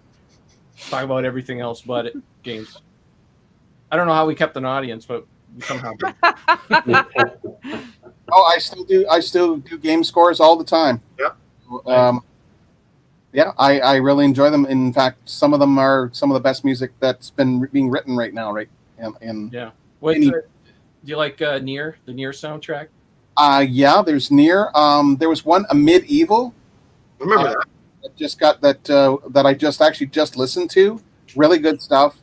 There is a point and click adventure from 1995, a soundtrack that I just love called The Dig. Yeah. Oh, yeah. LucasArts. The LucasArts game from 1995. Mm-hmm. And it is just absolutely gorgeous music. But yeah. And then of course you get stuff like I'm just looking here. I've got a whole bunch of video game scores, but I won't go into that. But yeah, that's the show tonight. James Bond video game scores. It's going to be I think it's going to be a fun show. And if you're lucky, I don't know. He said he might show up. Tommy Tallarico, one of the composers of Tomorrow Never Dies, might show up on my feed tonight. Wow. He's a very cool guy. Very nice That would guy. be awesome. Wow. I love that you guys have that in common. That's so cool. Okay, John, how about you? You're doing your Kiss review series. Yeah, we've got 2 reviews next week. One of a single and one of another album. Tears Are Falling? Yes. And then the Police albums ranked worst to first. Oh. And then my November wrap up of purchases, which here's my record store day purchase for. Okay, I'm gonna make you big. Ace Oh, Frehley. Ace. Nice. Ace Frehley picture disc. Oh, for Got space. that one. And then the only other one I bought. Let's see if I can get it down. Come on. Tesla. Yeah, Great Radio Controversy. It says nice. it's a French import. French. Mhm. Yeah. Fascinating. Oh, I don't know, but it's awesome. I've already played this one. So, I love that album. but those are the only two I bought for record store day. So, It's okay. Yeah. And Aaron, you are keeping on in alphabetical order. Yeah, I'm going through everything here in the house, which is absolutely insane. Mm. Right now, I'm in the middle of the Beastie Boys, and I'm having a fantastic time because I do love the Beastie Boys, and I would play them anytime. And I have quite a bit of it, so I'm going to be there a while. I'm only up to 94 right now, so it's going to be a little bit more. But I don't know if it'll. I don't know. I might not make it. I mean, it'll be 5 years from now. We'll be sitting here having another one of these streams on your channel, and we'll be like, "Well, I'm down to the W's." Right. You know, like By that time, you've already bought so much more in the A's, B's, C's, D's. well, actually, this has been a good year to do it because times being what they are, I haven't worked since March, so I haven't bought a whole lot. Mm. I really haven't spent a whole lot of money. So it's actually been a good year to just sort of go with what's here and listen to what I already own, because I have more music than I can listen to in a lifetime already. So it's like adding to it at this point is a little crazy. So this is a good year to do it. In fact, I was doing my I got to start on my because December's coming. I thought, I better start my best of 2020 list for new releases, right? Mm-hmm. And then I started going through, and I've got like 4 things that I bought this year. So it's not going to take me long. No. And one of them is the new Pearl Jam, which is fantastic, and I recommend it. But yeah, I just am doing that, and I was contemplating. No, that's another idea for another time. I won't bring that up, because if I bring it out into the world, it'll probably have to happen, and I'm not totally sold on the idea yet. So Plus, you and I have something that we're cooking up behind the scenes too. oh well, there's that too. Yeah. I was talking have about a few things on the burner, and Chris Sarr. I'm gonna send you a couple of Aaron's Beastie Boys reviews so you can check them out. Well, And, they're not reviews.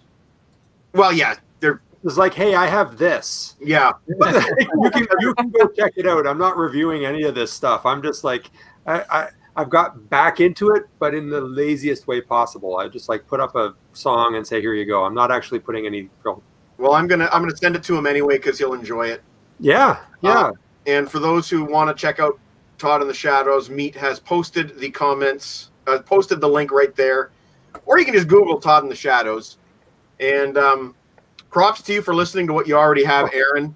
Thanks. And she is also looking forward to John's November update.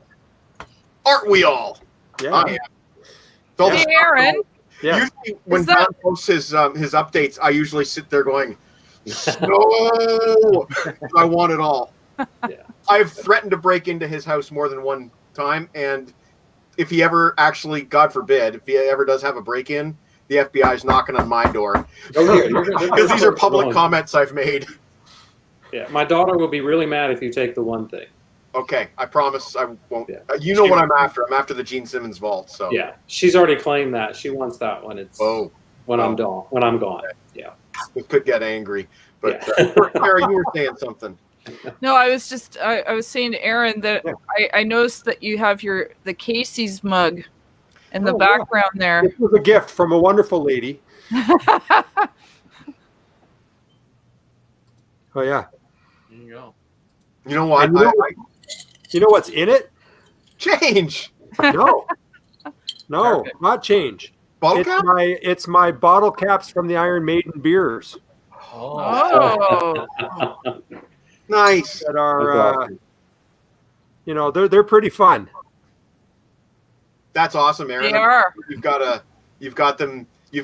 the rock contained within the mug. That's And I actually opened them so carefully so there's no dents. I see that. Like they're flat. So That's dedication. I don't get out much. No, that's awesome, man. You are a man after my own heart. That is true for the last, I'm over 250 days now. Wow. Here. You know. Yeah. Oh, wow. But no, the kids are doing their schooling and I'm just here supervising at this point. You're doing it. You're getting it done. Getting her done. Yeah, doing the dad thing. We're all doing our thing. All right, guys. Yeah. I think it's time for me to go spend some time with Jen. Yes. And I can't believe you guys have spent this much time tonight. Thank you so much. Thanks for all having your us. time and effort. Yeah. Thanks for having me. And Yeah. thanks for It was thanks fun. for helping me tame the chaos. This was Wow. epic. This was It was truly pretty epic. That was Yeah. that was wild. Whether it's watchable or not, I don't know. Well, Thank We you, had everyone. Who cares? it hasn't And, Rob, if I'm still up, I will talk to you later tonight. Okay, sounds good. Ciao, Have a good night, everyone. everybody. Take Thanks care. for watching. Bye. See you later. You have to hit